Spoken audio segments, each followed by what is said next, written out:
ഹരേ കൃഷ്ണ. എല്ലാവർക്കും പ്രണാമം.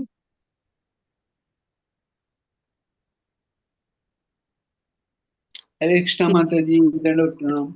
ഹരേ കൃഷ്ണ, പ്രണാമം. എല്ലാവർക്കും പ്രണാമം. ശ്രീ ശ്രീ രാധാ ഗോവിന്ദ ഇസ്കോൺ മംഗളൂരിന്റെ 18 ദിവസത്തെ ഗീതാധ്യയനത്തിലേക്ക് എല്ലാവർക്കും സ്വാഗതം. ഓം അജ്ഞാനതിമിരാന്തസ്യ ജ്ഞാനാഞ്ജനാശലാഖയാ ചക്ഷുരുന്മിലിതമേന തസ്മൈ ശ്രീ ഗുരവേ നമഃ. ശ്രീ ചൈതന്യ മനോഭീഷ്ടം സ്ഥാപിതമേന ഭൂതലേ സ്വയം രൂപ കഥാ മഹ്യം ദദാതി സ്വപദാന്തികം. വന്ദേഹം ശ്രീയുത പദകമലം ശ്രീഗുരുൻ വൈഷ്ണവാംശ്ച ശ്രീരൂപം സാഗ്രജാതം സഗണ രഘുനാഥാന്വിതം തം സജീവം സാദ്വൈതം സാവധൂതം പരിജനസഹിതം കൃഷ്ണ ചൈതന്യദേവം ശ്രീരാധാകൃഷ്ണപാദാൻ സഗണ ലളിത ശ്രീ വിശാഖാന്വിതാംശ്ച. ഹേ കൃഷ്ണ കരുണാ സിന്ധു ദീനബന്ധോ ജഗത്പതേ गोपेश गोपिका कांता राधा कांत नमोस्तुते. तप्त कांचन गौरांगी राधे वृंदावनेश्वरी वृषभानुसुते देवी प्रणमामि हरिप्रिये. वाञ्छा कल्पतरुभ्यश्च कृपा सिन्धुभ्य एव च पतितानां पावनेभ्यो वैष्णवेभ्यो नमो नमः. अनंत कोटि वैष्णव वृंद की जय. श्रील प्रभुपाद की जय. नमो ओं विष्णुपादाय कृष्ण पृष्ठाय भूतले श्रीमते भक्ति वेदांत स्वामिन् इति नामिने. नमस्ते सारस्वते देवे गौरवाणी प्रचारिणे निर्विशेष शून्यवादी पाश्चात्य देशतारिणे. जयो श्री कृष्ण चैतन्य प्रभु नित्यानंद श्री अद्वैत गदाधर श्रीवासादि गौर भक्त वृंद. हरे कृष्णा कृष्ण कृष्णा हरे हरे हरे राम राम राम हरे हरे. हरे कृष्ण. എന്താ ശോഭന മാതാജി പോസ്റ്റ് ചെയ്യണം മാതാജി? കോഹോസ്റ്റ് ആക്കിയിട്ടുണ്ടല്ലോ ശോഭന മാതാജി. ആക്കിയിട്ടുണ്ട് മാതാജി. ഹരേ കൃഷ്ണ. അപ്പൊ ഒരിക്കൽ കൂടി എല്ലാവർക്കും സ്വാഗതം. അപ്പൊ നമ്മൾ ഇന്നലെ ഒരു മിനിറ്റ്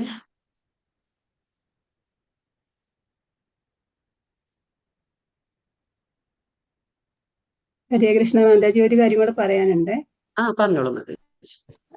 ശ്ലോകം ചൊല്ലി പഠിക്കാനുള്ള ഗ്രൂപ്പേ ലിങ്ക് ഗ്രൂപ്പിൽ ഇടുന്നുണ്ട്. അതിൽ ജോയിൻ ചെയ്ത് എല്ലാവരും ചൊല്ലി പഠിക്കാൻ താല്പര്യമുള്ളവർ അത് ജോയിൻ ചെയ്യാൻ പറയാനാണ്. ഇന്നലെ മനസ്സിലായില്ലായിരുന്നു തോന്നുന്നു. ഹരേ കൃഷ്ണ.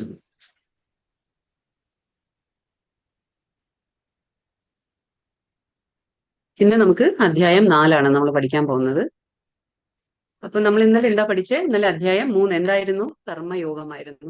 അപ്പൊ കർമ്മയോഗത്തിൽ ഭഗവാൻ എങ്ങനെയാണ് കർമ്മം ചെയ്യാൻ പറയുന്നത്? എങ്ങനെയാണ് പറഞ്ഞത് ഭഗവാൻ? എങ്ങനെയാ പറയുന്നത് ഭഗവാൻ കർമ്മം ചെയ്യാൻ? ഭഗവാന് സമർപ്പിച്ചുകൊണ്ട്, ഭഗവാന് അതെ, നമ്മൾ ഭഗവാനെ സമർപ്പിച്ചുകൊണ്ട് പൂർണ്ണ ജ്ഞാനത്തോടെ ഉടമസ്ഥ അവകാശ ബോധമില്ലാണ്ട് നമ്മൾ കർമ്മം ചെയ്യണമെന്ന് ഭഗവാൻ പറഞ്ഞു. പിന്നീട് ഭഗവാൻ എന്താ പറഞ്ഞേ? എന്താ പറയാ, നമ്മൾ 4 യുഗങ്ങളെ കുറിച്ച് മനസ്സിലാക്കി. ഏതാണ് യുഗങ്ങള്? 4 യുഗങ്ങൾ ഏതാണ്? സത്യയുഗം, ദ്വാപരയുഗം, കലിയുഗം. അപ്പൊ നമ്മളിപ്പോ ഏത് യുഗത്തിലാണ് നമ്മള്? കലിയുഗം. 4 ചതുർത്ഥ ആശ്രമങ്ങളെ കുറിച്ച് പറഞ്ഞു. ഏതൊക്കെയാണ്?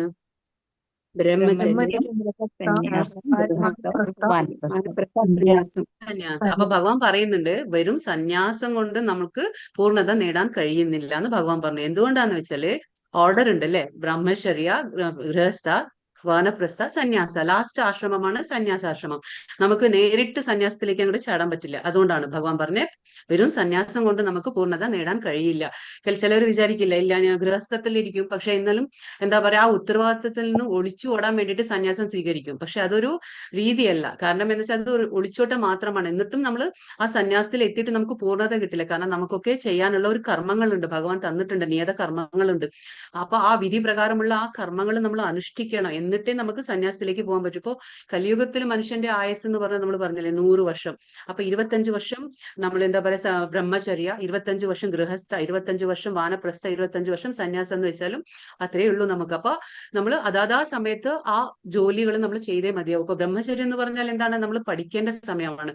പിന്നെ ഗൃഹസ്ഥ എന്ന് പറഞ്ഞാൽ നമ്മൾ കല്യാണം കഴിക്കുന്നു, പിന്നെ നമ്മൾ കുട്ടികളെയൊക്കെ ഇങ്ങനെ പരിപാലിച്ചുകൊണ്ട് പോകുന്നു. അത് കഴിഞ്ഞ് നമ്മൾ വാനപ്രസ്ഥ, അതായത് റിട്ടയർമെന്റ്. നമുക്കിപ്പോ വാനപ്രസ്ഥ എന്ന് പറഞ്ഞാൽ വനത്തിലേക്ക് പോകാനല്ല, പക്ഷെ എങ്കിലും റിട്ടയർമെന്റ് സ്റ്റേജ് എന്ന് നമ്മൾ പറയില്ലേ. അപ്പൊ ആ നമ്മളെ ഉത്തരവാദിത്തങ്ങളെല്ലാം നമ്മൾ കഴിഞ്ഞിരിക്കുന്ന ഒരു ആ സമയമാണ്. പിന്നെ ആ സമയം കഴിഞ്ഞാൽ നമ്മൾ എന്താ സന്യാസം എന്ന് പറയും. അപ്പൊ ഇങ്ങനെ ഓർഡർ ആണ്. പക്ഷെ നമുക്ക് ഭഗവാനെ ഒറ്റയടിക്ക് നമുക്കിപ്പോ എന്താ പറയാ, നമ്മൾ ആ ആശ്രമങ്ങളുടെ എല്ലാം നമ്മൾ എന്താ പറയാ, അതൊക്കെ നമ്മൾ ഉപേക്ഷിച്ചിട്ട് നമ്മൾ സന്യാസം സ്വീകരിക്കാൻ നടക്കില്ല. അത് കാരണം എന്താ വെച്ചാൽ നമ്മളത് ഉത്തരത്തിൽ നിന്ന് ഒളിച്ചോടുന്ന പോലെ ആയിരിക്കും. പിന്നെ നമ്മൾ 3 ഗുണങ്ങളെ കുറിച്ച് പഠിച്ചു. ഏതാണ് 3 ഗുണങ്ങൾ? സത്വഗുണം, രജോ ഗുണം, തമോ ഗുണം. ആ, പിന്നെ കാമത്തിന്റെ ഇരിപ്പിടങ്ങൾ ഏതൊക്കെയാണ്? 3 ഇരിപ്പിടങ്ങൾ നമ്മളെ കുറിച്ച് നമ്മൾ പഠിച്ചു. ഏതൊക്കെയാണ് മനസ്സ്, കാമത്തിന്റെ ബുദ്ധി, ഇന്ദ്രിയങ്ങൾ. മനസ്സ്, ഇന്ദ്രിയങ്ങൾ? ആ, അതെ, മനസ്സും ഇന്ദ്രിയങ്ങളും ബുദ്ധി, ഇതാണ് കാമം ഇരിക്കുന്ന സ്ഥലം. അപ്പൊ കാമം എന്ന് പറഞ്ഞാൽ എന്താണ്? അതിയായ ആസക്തിയാണ്. അതിയായ ആസക്തി, ഭൗതിക ലോകത്തിൽ നമുക്ക് ഉണ്ടാവുന്ന അതിയായ ആസക്തിയാണ് ഈ കാമം എന്ന് പറയുന്നത്. അപ്പൊ കാമത്തിന്റെ ഇരിപ്പിടങ്ങൾ നമുക്ക് മനസ്സിലായി. ഇന്ദ്രിയങ്ങളെ നിയന്ത്രിക്കാൻ വളരെ ബുദ്ധിമുട്ടെന്ന് നമ്മൾ ആ കുതിരകളുടെ ആ ഒരു ഉദാഹരണത്തിലൂടെ നമ്മൾ മനസ്സിലാക്കി. അപ്പൊ പിന്നെ ഈ ആവരണം, ഈ കാമം എങ്ങനെയാണ് നമ്മൾ ആവരണം ചെയ്തിരിക്കുന്നത്? 3 ഉദാഹരണങ്ങൾ തന്നില്ലേ? ഏതാണ്, എങ്ങനെയാണ്? പൊടിമൂടി കണ്ണാടി, പൊടി, പൊടിമൂടിയ കണ്ണാടി, ഏതിനെയാണ് സൂചിപ്പിക്കുന്നത്? പൊടി മൂടിയ കണ്ണാടി. പക്ഷിമൃഗാദി. ആ, പിന്നെ എന്ത് പറഞ്ഞു? ഗർഭാശയം, ഭ്രൂണത്തെ. അതേതിനെയാണ് സൂചിപ്പിക്കുന്നത്? വൃക്ഷങ്ങളെ.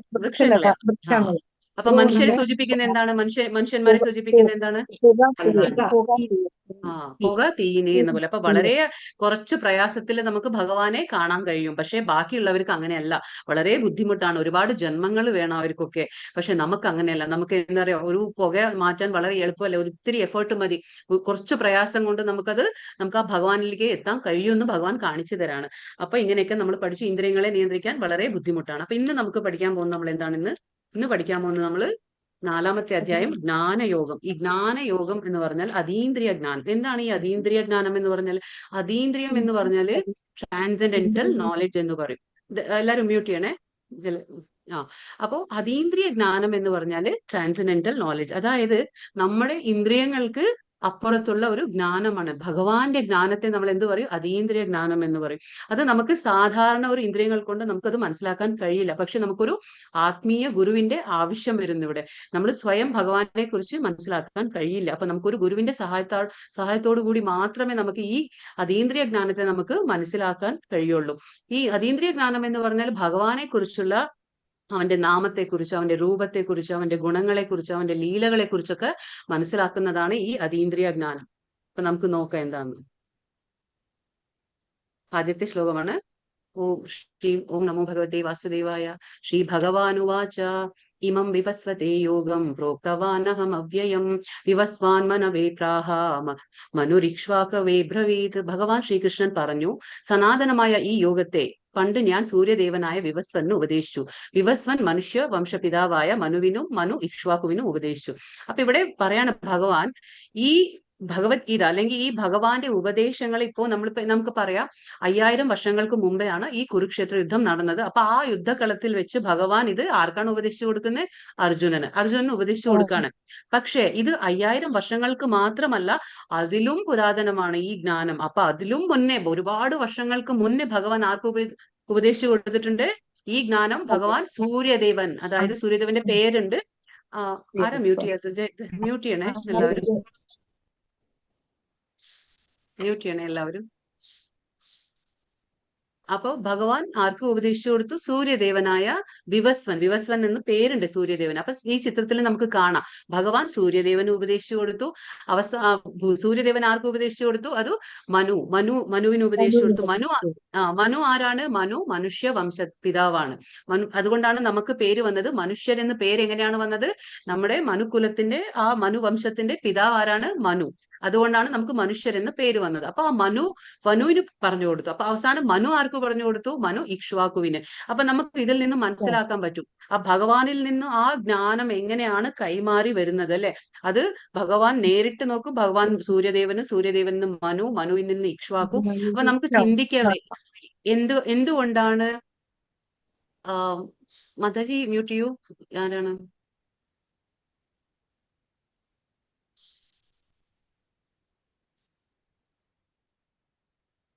അപ്പൊ ഈ നമുക്ക് മനസ്സിലാക്കാൻ പറ്റും ഈ ജ്ഞാനം എങ്ങനെയാണ് കൈമാറി വരുന്നത്.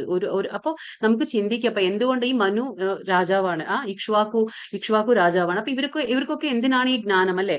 അപ്പൊ ഇവരൊക്കെ എന്താ ചെയ്യുന്നതെന്ന് വെച്ചാൽ അവരവരുടെ ഗ്രഹത്തിൽ ഇരിക്കുന്ന എന്താ പറയാ ആൾക്കാരെ ഭൗതിക ബന്ധനത്തിൽ നിന്ന് മോചിപ്പിക്കാനായിട്ടാണ് ഈ ജ്ഞാനത്തെ അവര് എന്താ പറയാ ഉപദേശിച്ചു കൊടുക്കുന്നത്. അപ്പൊ ഭഗവാനിൽ നിന്ന് കിട്ടുന്ന ഈ ജ്ഞാനം വളരെ എന്താ പറയാ പ്രാധാന്യം നേടിയതാണ്. അപ്പൊ അത് അവരവരുടെ ഗ്രഹത്തിലുള്ള ആൾക്കാർക്ക് ഭൗതിക ബന്ധനത്തിൽ നിന്നും മോചിപ്പിക്കാനായിട്ടാണ് ഈ ഉപദേശം അവർ കൊടുക്കുന്നത്. അപ്പൊ ഇതിങ്ങനെ കൈമാറി വന്നിട്ടുള്ളതാണ്. ഭഗവാൻ, പിന്നെ സൂര്യദേവനായ വിവസ്വൻ, അത് കഴിഞ്ഞിട്ട് മനു കഴിഞ്ഞിട്ട് ഇക്ഷ്വാക്കു. ഇങ്ങനെയാണ് ഇത് പരമ്പരയിലൂടെയാണ് വരുന്നത്. അപ്പൊ ഇതിൽ നിന്ന് നമുക്കൊന്ന് മനസ്സിലാക്കാൻ പറ്റും, ഈ ജ്ഞാനം വളരെ പുരാതനമാണെന്ന് നമുക്ക് മനസ്സിലാക്കാൻ പറ്റും. ഏവം പരമ്പരാ പ്രാപ്ത മിമം രാജർഷയോ വിദുഹു സകാലേ നേഹ മഹതാ യോഗോ നഷ്ടപരന്തപ. അങ്ങനെ ശിഷ്യ പരമ്പരയിലൂടെ പകർന്നു കിട്ടിയ ഈ സർവോത്കൃഷ്ടമായ ശാസ്ത്രം രാജഋഷികൾ ശരിയായി മനസ്സിലാക്കിയിരുന്നു. കാലക്രമേണ ആ പാരമ്പര്യ ശൃംഖല മുറിഞ്ഞു പോവുകയും ഇത് നഷ്ടപ്രായമാവുകയും ചെയ്തു. അപ്പൊ ഇവിടെ എന്താ പറയുന്നത്? ഭഗവാൻ പറയാണ്, ഇതിങ്ങനെ പരമ്പരയായിട്ട് നമ്മൾ പറഞ്ഞില്ലേ, ഗുരു ശിഷ്യ പരമ്പര അതിങ്ങനെ തുടർച്ചയായിട്ട് വരണം. നമ്മൾ ഉദാഹരണത്തിലൂടെ മനസ്സിലാക്കി, അതായത് മൊബൈൽ കണക്ഷൻ, ഇപ്പൊ മൊബൈൽ കേബിളിൽ എന്തെങ്കിലും കട്ടുണ്ടെങ്കിൽ നമുക്ക് ആ കണക്ഷൻ മൊബൈൽ ചാർജ് ആയി കിട്ടില്ല. അതുപോലെ തന്നെ ഈ ഗുരു ശിഷ്യ പരമ്പര അത് മുറിഞ്ഞു പോയാൽ എന്താണ്, ഭഗവാന്റെ ആ ദിവ്യമായ ആ ജ്ഞാനം നമ്മുടെ അടുത്തേക്ക് എത്തുകയില്ല. അത് പിന്നെ എന്താ, അത് പല രീതിയിലും വളച്ചൊടിച്ച് ഓരോരുത്തരും അവരവരുടെ രീതിയിൽ അതിനെ ഉണ്ടാക്കിയെടുക്കും. അതുകൊണ്ടാണ് യഥാരൂപം നമ്മളിപ്പോ പഠിക്കുന്ന എന്താണ്, യഥാരൂപം. അതായത് അത് യാതൊരു കലർപ്പും എന്താ പറയാ മാറ്റങ്ങളും ഇല്ലാത്ത ഒരു ജ്ഞാനമാണ്. ഭഗവാനിൽ നിന്ന് ഗുരു പരമ്പരയിലൂടെ വരുന്ന ജ്ഞാനമാണ്. അതുകൊണ്ടാണ് യഥാരൂപം നമ്മൾ പഠിക്കുന്നത്. അപ്പോ ഈ എന്താ പറയാ ഗുരു ശിഷ്യ പരമ്പര, ആ ശൃംഖല മുറിഞ്ഞു പോകരുത്. ആ ചെയിൻ ഓഫ് എന്താ പറയാ ഡിസൈപ്ലിക് സക്സഷൻ എന്ന് പറയും, അത് മുറിഞ്ഞു പോകാൻ പാടില്ല. അങ്ങനെ ആയിക്കഴിഞ്ഞാൽ എന്താ പറയാ നമുക്ക് ആ ജ്ഞാനം ശരിയായ രീതിയിൽ കിട്ടുകയില്ല. അതുകൊണ്ടാണ് ഇപ്പോ ഈ രാജാക്കന്മാരൊക്കെ പഠിച്ചത് അവരവരുടെ പ്രജകൾക്കെല്ലാം പറഞ്ഞു കൊടുത്തു. അങ്ങനെയാണ് ഈ ജ്ഞാനം വരുന്നത്. ഇപ്പൊ നമുക്ക് ഈ ചിത്രത്തിൽ കാണാം. ഇപ്പൊ കുട്ടികൾ എന്താ ചെയ്യുന്നത്, ഒരാൾ മരത്തിൽ കയറിയിട്ടുണ്ട്, എന്താ പറയാ മാങ്ങ പറിക്കുകയാണ്. അപ്പൊ ആ മാങ്ങ പറിച്ചിട്ട് അത് മറ്റൊരു കുട്ടിക്ക് കൈമാറുന്നു. അത് കഴിഞ്ഞ് ആ കുട്ടി മറ്റൊരു കുട്ടിക്ക് കൈമാറുന്നു. അപ്പൊ ഒരു കുട്ടി കയ്യിൽ കൊട്ടയും പിടിച്ച് നിൽക്കുന്നു. അപ്പൊ ആ കുട്ടി ആ കൊട്ടയിലെല്ലാം മാങ്ങ കളക്ട് ചെയ്യണു. അപ്പൊ എന്താ സംഭവിക്കുന്നത് ഇവിടെ? ഇങ്ങനെ ആകുമ്പോ എന്താന്ന് വെച്ചാൽ മാങ്ങ യഥാരൂപം അത് എങ്ങനെയാണോ മരത്തിലുള്ളത് അതേ രൂപത്തിൽ ആ മാങ്ങ നമുക്ക് കയ്യിൽ കിട്ടുന്നുണ്ട്. പക്ഷെ നേരെ മറിച്ച് ഇപ്പൊ ആ മാങ്ങ താഴെ വീഴുകയാണെങ്കിൽ, അല്ലെങ്കിൽ ആ കുട്ടി മരത്തുനിന്ന് പൊട്ടിച്ച് താഴെ എറിയുകയാണെങ്കിൽ അതെന്താ സംഭവിക്കുക? അപ്പൊ അത് നമുക്ക് ആ യഥാരൂപത്തിൽ കിട്ടുകയില്ല മാങ്ങ. അതേപോലെ തന്നെ ജ്ഞാനവും യഥാരൂപത്തിൽ കിട്ടണമെങ്കിൽ അത് ഈ ഗുരു ശിഷ്യ പരമ്പരയിലൂടെ തന്നെ വരണം. അപ്പൊ ഒരാൾ മറ്റൊരാൾക്ക് ഇങ്ങനെ കൈമാറി ആ ജ്ഞാനം വരുമ്പോൾ എന്താണ്, അത് നമുക്ക് യഥാർത്ഥ രീതിയിൽ നമ്മുടെ അടുത്തേക്ക് അത് എത്തും. അല്ലെങ്കിൽ അത് കേടുപാടായിട്ട് അത് നമുക്ക് അത് ഒറിജിനൽ കണ്ടീഷനിൽ നമ്മുടെ അടുത്തേക്ക് എത്തുകയില്ല. അതുകൊണ്ടാണ് ഈ ഉദാഹരണം ഇവിടെ പറഞ്ഞു കൊടുക്കുന്നത്. അപ്പൊ ഇതിൽ നിന്ന് നമുക്ക് എന്താ മനസ്സിലാവുന്നത്? ഗുരു ശിഷ്യ പരമ്പരയുടെ ആ പ്രാധാന്യം കൂടി നമ്മൾ മനസ്സിലാക്കണം. ഇപ്പൊ ഇവിടെ ഗുരു ശിഷ്യ പരമ്പര നമ്മൾ പറഞ്ഞു, അതാണ് ഈ ചിത്രത്തിൽ നമുക്ക് കാണാൻ കഴിയും. എന്താണ് ഗുരു ശിഷ്യ പരമ്പര? നമ്മൾ നേരത്തെ ഫസ്റ്റ് അധ്യായത്തിൽ തന്നെ നമ്മൾ പറഞ്ഞിരുന്നു, ഗുരു എന്ത് പറയുന്നു അതേപടി അനുസരിക്കുന്നവനാണ് ശിഷ്യനായിരിക്കും അല്ലെ. അതാണ് ഗുരു ശിഷ്യ പരമ്പര. അവിടെ ഒരു എന്താ പറയാ ഒരു ചെയിൻ കട്ടാവാൻ പാടില്ല. കട്ടായി കഴിഞ്ഞാൽ നമുക്ക് ആ പരമ്പര നഷ്ടപ്പെട്ടു പോകും. നമ്മൾ 4 പരമ്പരയെ കുറിച്ച് ആദ്യത്തെ അധ്യായത്തിൽ ഞാൻ പറഞ്ഞിരുന്നു. അതായത് എന്താണ്, ബ്രഹ്മ പരമ്പര, പിന്നെന്താ പറഞ്ഞു നമ്മൾ, ശ്രീ പരമ്പര, രുദ്ര പരമ്പര, കുമാര പരമ്പര. അതായത് സമ്പ്രദായങ്ങൾ, 4 സമ്പ്രദായങ്ങൾ. ഇതൊക്കെ അധികൃതമായ കൃഷ്ണനിൽ നിന്ന് വന്നിട്ടുള്ള സമ്പ്രദായങ്ങളാണ്. അപ്പൊ ഈ 4 സമ്പ്രദായങ്ങളും എവിടേക്കാണ് എത്തുന്നത്? അൾട്ടിമേറ്റ് ലക്ഷ്യം എന്താണ്? ശ്രീകൃഷ്ണ ഭഗവാനാണ്. അതുകൊണ്ട് ഈ 4 പരമ്പരയിലൂടെ നമ്മൾ പോയി കഴിഞ്ഞാൽ നമ്മൾ ഭക്തി സേവനം തുടർന്നു കഴിഞ്ഞാൽ നമ്മൾ എവിടെ എത്തും? ഭഗവാനിലേക്ക് എത്താൻ കഴിയും. പക്ഷെ ഇന്ന് എന്താ പറയാ 2 പരമ്പര നിലവിലില്ല. അത് എന്താന്ന് വെച്ചാൽ ഇതേപോലെ തന്നെ ഗുരു ശിഷ്യ പരമ്പര ബ്രേക്ക് ആയി പോയാൽ നിലവിൽ അത് നഷ്ടപ്പെടും. പിന്നെ ആ പരമ്പര മുന്നോട്ട് പോകാൻ കഴിയില്ല. പക്ഷെ ഇപ്പൊ നിലവിലുള്ളത് ഏതാണ്? ബ്രഹ്മ ഗൗഡിയ പരമ്പര. അതിലാണ് നമ്മുടെ ഇസ്കോൺ വരുന്നത്. പിന്നെ ഇനി ഒന്നുള്ളത് ശ്രീ പരമ്പര, അത് ശ്രീ വൈഷ്ണവ പരമ്പര എന്ന് പറയും. അതും നിലവിലുണ്ട്. അപ്പൊ ഈ 2 പരമ്പരയാണ് ഇപ്പൊ ഉള്ളത്. അപ്പൊ ഇസ്കോൺ വരുന്നത് എവിടെയാണ്?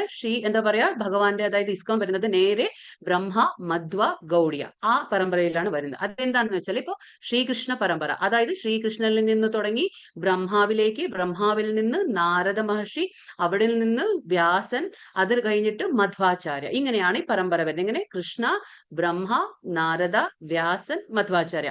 ഇതിങ്ങനെ തുടർന്ന് 22ാമത്തെ ആചാര്യനാരാണ്?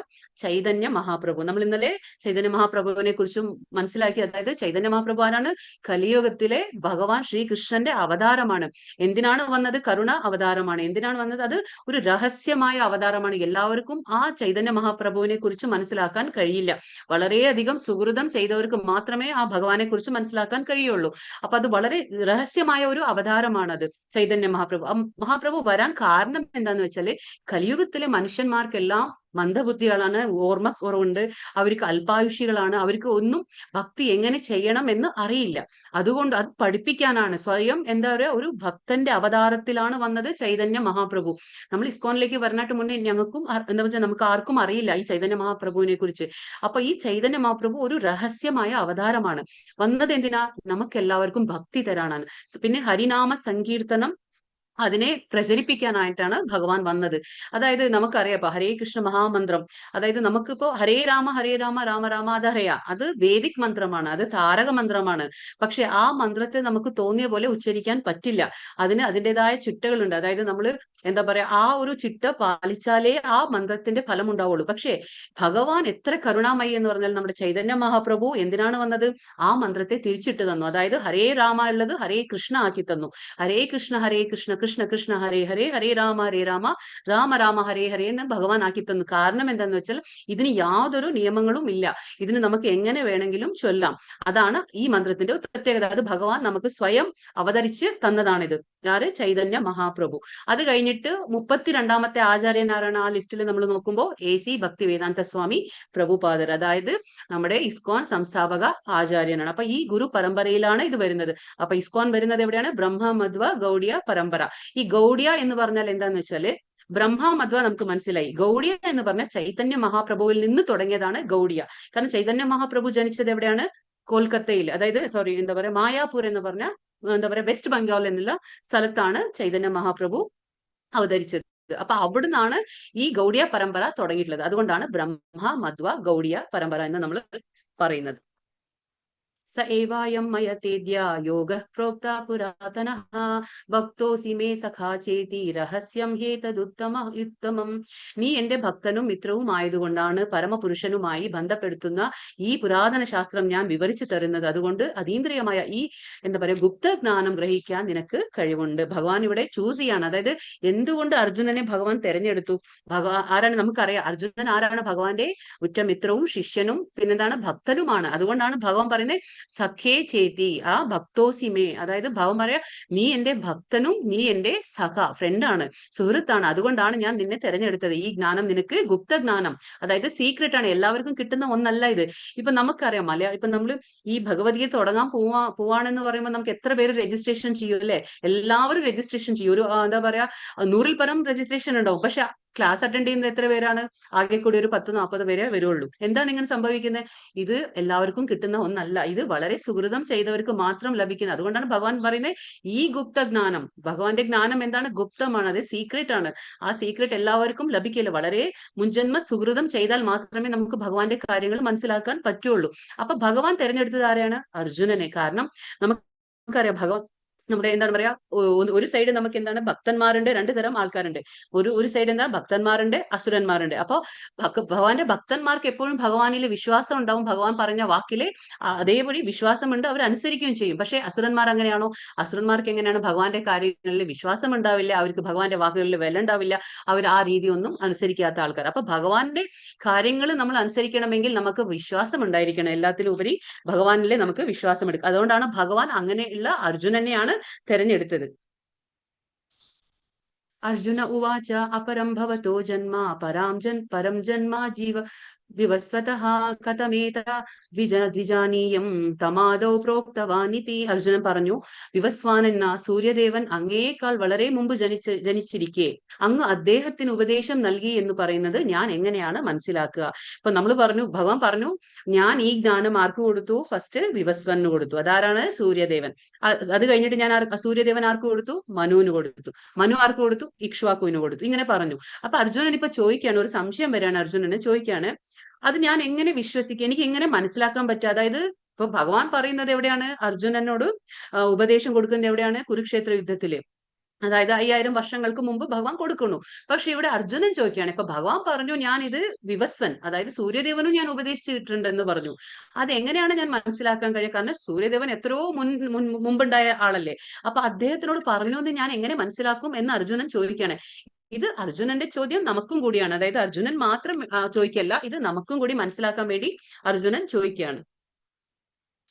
ശ്രീ ഭഗവാനുവാച, ഭഗവാൻ പറയാണ്, ബഹൂനി മേ വ്യതീതാനി ജന്മാനി തവ ചാർജുന താന്യഹം വേദ സർവാണി നത്വം വേദ പരന്തപ. ശ്രീ ഭഗവാൻ പറഞ്ഞു, ശത്രുക്കളെ കീഴടക്കുന്നവനെ, എനിക്കും നിനക്കും എണ്ണമറ്റ ജന്മങ്ങൾ കഴിഞ്ഞു പോയിരിക്കുന്നു, എനിക്കതെല്ലാം ഓർമ്മിക്കാൻ കഴിയും, പക്ഷെ നിനക്കത് സാധ്യമല്ല. ഇവിടെ ആൻസർ കൊടുക്കാണ് ഭഗവാൻ.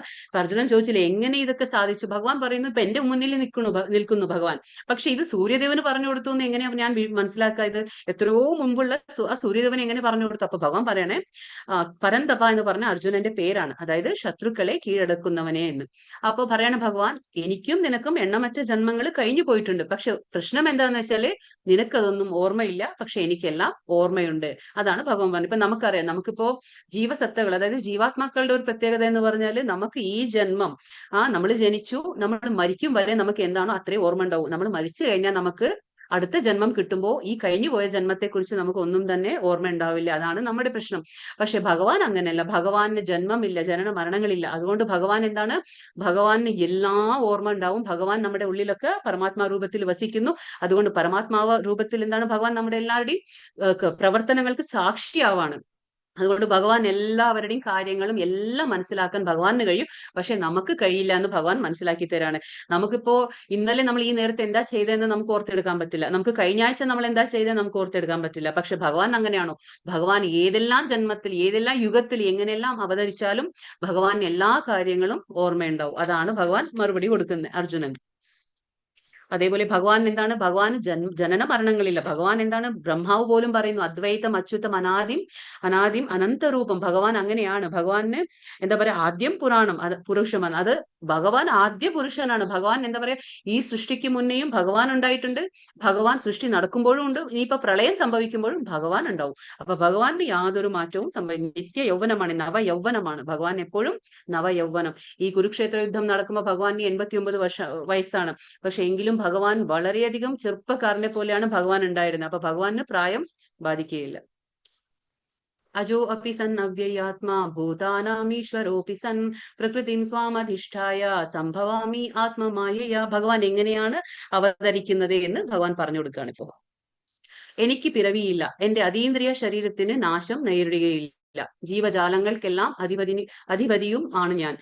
എന്നിരിക്കലും യുഗം തോറും എന്റെ ആദിമവും അതീന്ദ്രിയവുമായ രൂപത്തിൽ ഞാൻ അവതരിക്കുന്നു. ഭഗവാൻ എന്താ പറഞ്ഞു? ഭഗവാന് ജനന മരണങ്ങളില്ല. ഭഗവാൻ എങ്ങനെയാണ് അവതരിക്കുക? അതായത് ഭഗവാൻ ആത്മമായയ, അതായത് ഭഗവാന്റെ എനർജികളുണ്ട്, അതായത് ശക്തികള്, ഊർജം. ഭഗവാന്റെ 3 തരത്തിലുള്ള ഊർജമുണ്ട്. അതായത് അന്തരംഗ ശക്തി, ബഹിരംഗ ശക്തി, പിന്നെ തടസ്ഥ ശക്തി എന്ന് പറയും. 3 അന്തരംഗ ശക്തി എന്ന് പറഞ്ഞാൽ ഭഗവാന്റെ മായാശക്തി, അത് യോഗമായ എന്ന് പറയും. പിന്നെ തടസ്ഥ ശക്തി എന്ന് പറഞ്ഞാൽ നമ്മളാണ്, ഈ ജീവാത്മാക്കള് നടുവിലാണ് നമ്മള്. പിന്നീടും പറയും ബാഹ്യശക്തി. ബാഹ്യശക്തി എന്ന് പറഞ്ഞാൽ അത് ദുർഗാദേവി, മായാശക്തി. അതായത് നമ്മളെല്ലാം ഈ കർമ്മബന്ധനത്തിൽ മോഹിപ്പിച്ച് നമ്മളെ ഈ ഭൂമിയിൽ നിർത്തുന്നത് ഏതാണ്? ആ മായാശക്തിയാണ്. ആ മായാശക്തി അതെന്താ പറയാ, ദുർഗാദേവി എന്നും നമ്മൾ പറയും. ആ ദുർഗാദേവി അതാണ് എന്താ പറയുക, ഈ ഭൗതിക പ്രപഞ്ചത്തിന്റെ ഇൻചാർജ്, സൂപ്പർവൈസർ എന്ന് പറയില്ലേ, അതാണ് മായാശക്തി. അന്തരംഗ ശക്തി എന്ന് പറഞ്ഞാൽ ഭഗവാന്റെ യോഗശക്തിയാണ്, യോഗമായ എന്ന് പറയും നമ്മള്. ആ യോഗശക്തിയിലൂടെയാണ് ഭഗവാൻ അവതരിക്കുന്നത്. നമ്മളൊക്കെ ജനിക്കും എന്ന് പറയും, പക്ഷെ ഭഗവാൻ അങ്ങനെയല്ല, ഭഗവാൻ അവതരിക്കുകയാണ് ചെയ്യുന്നത്. നമ്മളിപ്പോ കൃഷ്ണന്റെ കഥകളൊക്കെ കൃഷ്ണാവതാരം എന്നല്ലേ പറയാ, കൃഷ്ണൻ ജനിക്കും എന്നല്ല പറയാ, കൃഷ്ണൻ അവതരിക്കുകയാണ് ചെയ്യുന്നത്. കൃഷ്ണൻ ജനന മരണങ്ങളില്ല കൃഷ്ണൻ, അതാണ് പറയുന്നത്. അപ്പൊ ഭഗവാൻ പറയണേ, ഞാൻ എന്റെ അതീന്ദ്രിയവുമായി ആദിമവുമായ ആ എന്താ പറയാ രൂപത്തിൽ ഞാൻ അവതരിക്കുന്നു. എങ്ങനെയാണ് അവതരിക്കുക? ആത്മമായ, ഭഗവാന്റെ ആത്മമായ എന്ന് പറഞ്ഞ അന്തരംഗ ശക്തിയായ യോഗമായയിലൂടെയാണ് ഭഗവാൻ അവതരിക്കുന്നത്. നമ്മളെ പോലെ അല്ല ഭഗവാൻ. ഇതും ഇമ്പോർട്ടന്റ്. നിങ്ങളൊക്കെ കേട്ട് കാണും ഈ ശ്ലോകം അല്ലെ. മഹാഭാരതം നമ്മൾ കണ്ടിട്ടുണ്ടെങ്കിൽ നമുക്ക് ഇതൊക്കെ, ഈ ശ്ലോകങ്ങളൊക്കെ നമുക്ക് നന്നായിട്ട് അറിയാം. ഇത് വളരെ ഇമ്പോർട്ടന്റ് ആയിട്ടുള്ള 2 ശ്ലോകങ്ങളാണ്. യഥാ യഥാ ഹി ധർമ്മസ്യ ഗ്ലാനിർഭവതി ഭാരത അഭ്യുത്ഥാനമധർമ്മസ്യ തദാത്മാനം സൃജാമ്യഹം. ഇവിടെ എന്താ ഭഗവാൻ പറഞ്ഞ? ഭഗവാന്റെ അവതാരത്തെ കുറിച്ച് നമ്മൾ പറഞ്ഞു. ഇപ്പൊ ഭഗവാൻ എപ്പോഴൊക്കെയാണ് ഭഗവാൻ അവതരിക്കുക അത് പറയാണ്. എപ്പോൾ എവിടെ ധർമാചരണത്തിന് ക്ഷയം നേരിടുന്നുവോ എപ്പോൾ അധർമ്മം തഴച്ചു വളരുന്നുവോ അപ്പോഴെല്ലാം ഞാൻ അവതരിക്കുന്നു ഹേ ഭാരത. ഇപ്പൊ ഇത് ഭഗവാൻ എപ്പോഴൊക്കെ അവതരിക്കും? അതിന്റെ ആൻസർ ആണ് ഭഗവാൻ കൊടുക്കുന്നത്. അതായത് ധർമാചരണത്തിന് ക്ഷയം നേരിടുമ്പോൾ, ധർമാചരണം എപ്പോഴാണ് അത് ക്ഷയം സംഭവിക്കുക, പിന്നെ അധർമ്മം തഴച്ചു വളരുമ്പോൾ ഭഗവാൻ അവതരിക്കുകയാണ്. പിന്നെ എപ്പോഴെല്ലാം ഞാൻ അവതരിക്കുന്നുള്ളത് ഇപ്പൊ നമുക്ക് മനസ്സിലായി. അതായത് ധർമ്മത്തിന് ക്ഷയം സംഭവിക്കുമ്പോൾ, അധർമ്മം തഴച്ചു വളരുമ്പോഴാണ് ഭഗവാൻ അവതരിക്കുന്നത്. ഇപ്പൊ ഇവിടെ ഭഗവാൻ പറയണേ എന്തിനാണ് അവതരിക്കുന്നത്? എന്തിനാണ് ഭഗവാൻ അവതരിക്കുക? പരിത്രാണായ സാധൂനാം വിനാശായ ച ദുഷ്കൃതാം ധർമ്മ സംസ്ഥാപനാർത്ഥായ സംഭവാമി യുഗേ യുഗേ. ഇതെല്ലാവരും കേട്ടാണ് ഈ ശ്ലോകം അല്ലെ.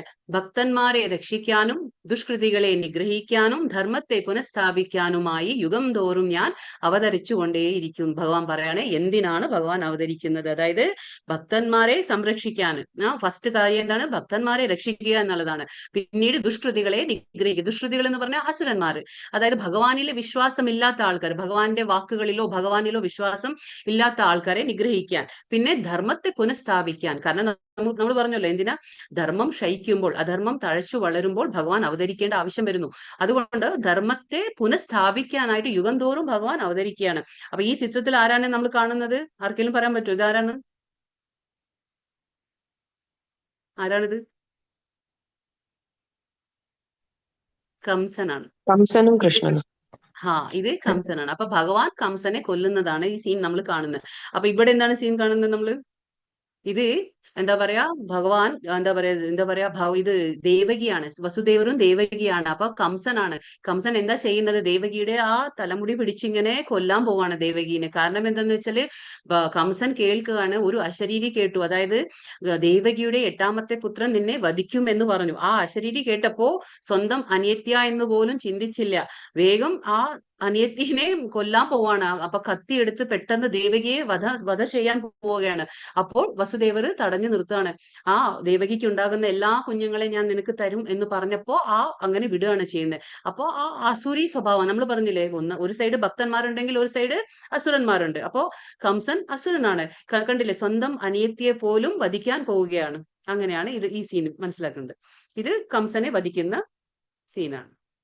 അപ്പൊ നമ്മളിപ്പോ മനസ്സിലാക്കി ഭഗവാൻ എന്തിനാണ് അവതരിക്കുന്നത്? ഭഗവാൻ ഭക്തന്മാരെ രക്ഷിക്കാനും പിന്നെ ദുഷ്കൃതികളെ നിഗ്രഹിക്കാനും പിന്നെ ധർമ്മത്തെ പുനഃസ്ഥാപിക്കാനാണ് ഭഗവാൻ അവതരിക്കുന്നത് എന്ന് നമുക്ക് ഇപ്പൊ മനസ്സിലായി.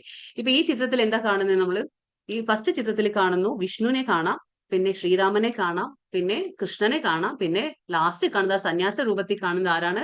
ചൈതന്യ മഹാപ്രഭുവാണ്. ചൈതന്യ മഹാപ്രഭു 24 വർഷം കഴിഞ്ഞപ്പോ സന്യാസം സ്വീകരിക്കുകയാണ്. അപ്പൊ അങ്ങനെയാണ് ചൈതന്യ പ്രഭുവിന്റെ ആ സന്യാസ വേഷമാണ് നമ്മളിവിടെ കാണുന്നത്. അപ്പൊ ഭഗവാൻ എല്ലാം ഒന്നാണെന്ന് കാണിച്ചു തരാണ്. ഇപ്പൊ ഇവിടെ അടുത്ത ചിത്രത്തിൽ നമുക്ക് കാണുന്നത് എന്താണ്? ചൈതന്യ മഹാപ്രഭു ഷഡ്ഭുജാധാരിയായിട്ടാണ് നിൽക്കുന്നത്. ഷഡ്ഭുജ രൂപം എന്ന് പറഞ്ഞാൽ 6 കൈകളോടുകൂടിയുള്ള രൂപമാണ്. അപ്പൊ നമുക്ക് ഈ ചിത്രത്തിൽ ശ്രദ്ധിച്ച 6 കൈകൾ കാണാം. പിന്നിലെ 2 കൈകൾ എന്താണ്? ആ വില്ലും ശരവും പിടിച്ചിട്ടുള്ള കൈ ആരുടെയാണത്? ശ്രീരാമന്റെ.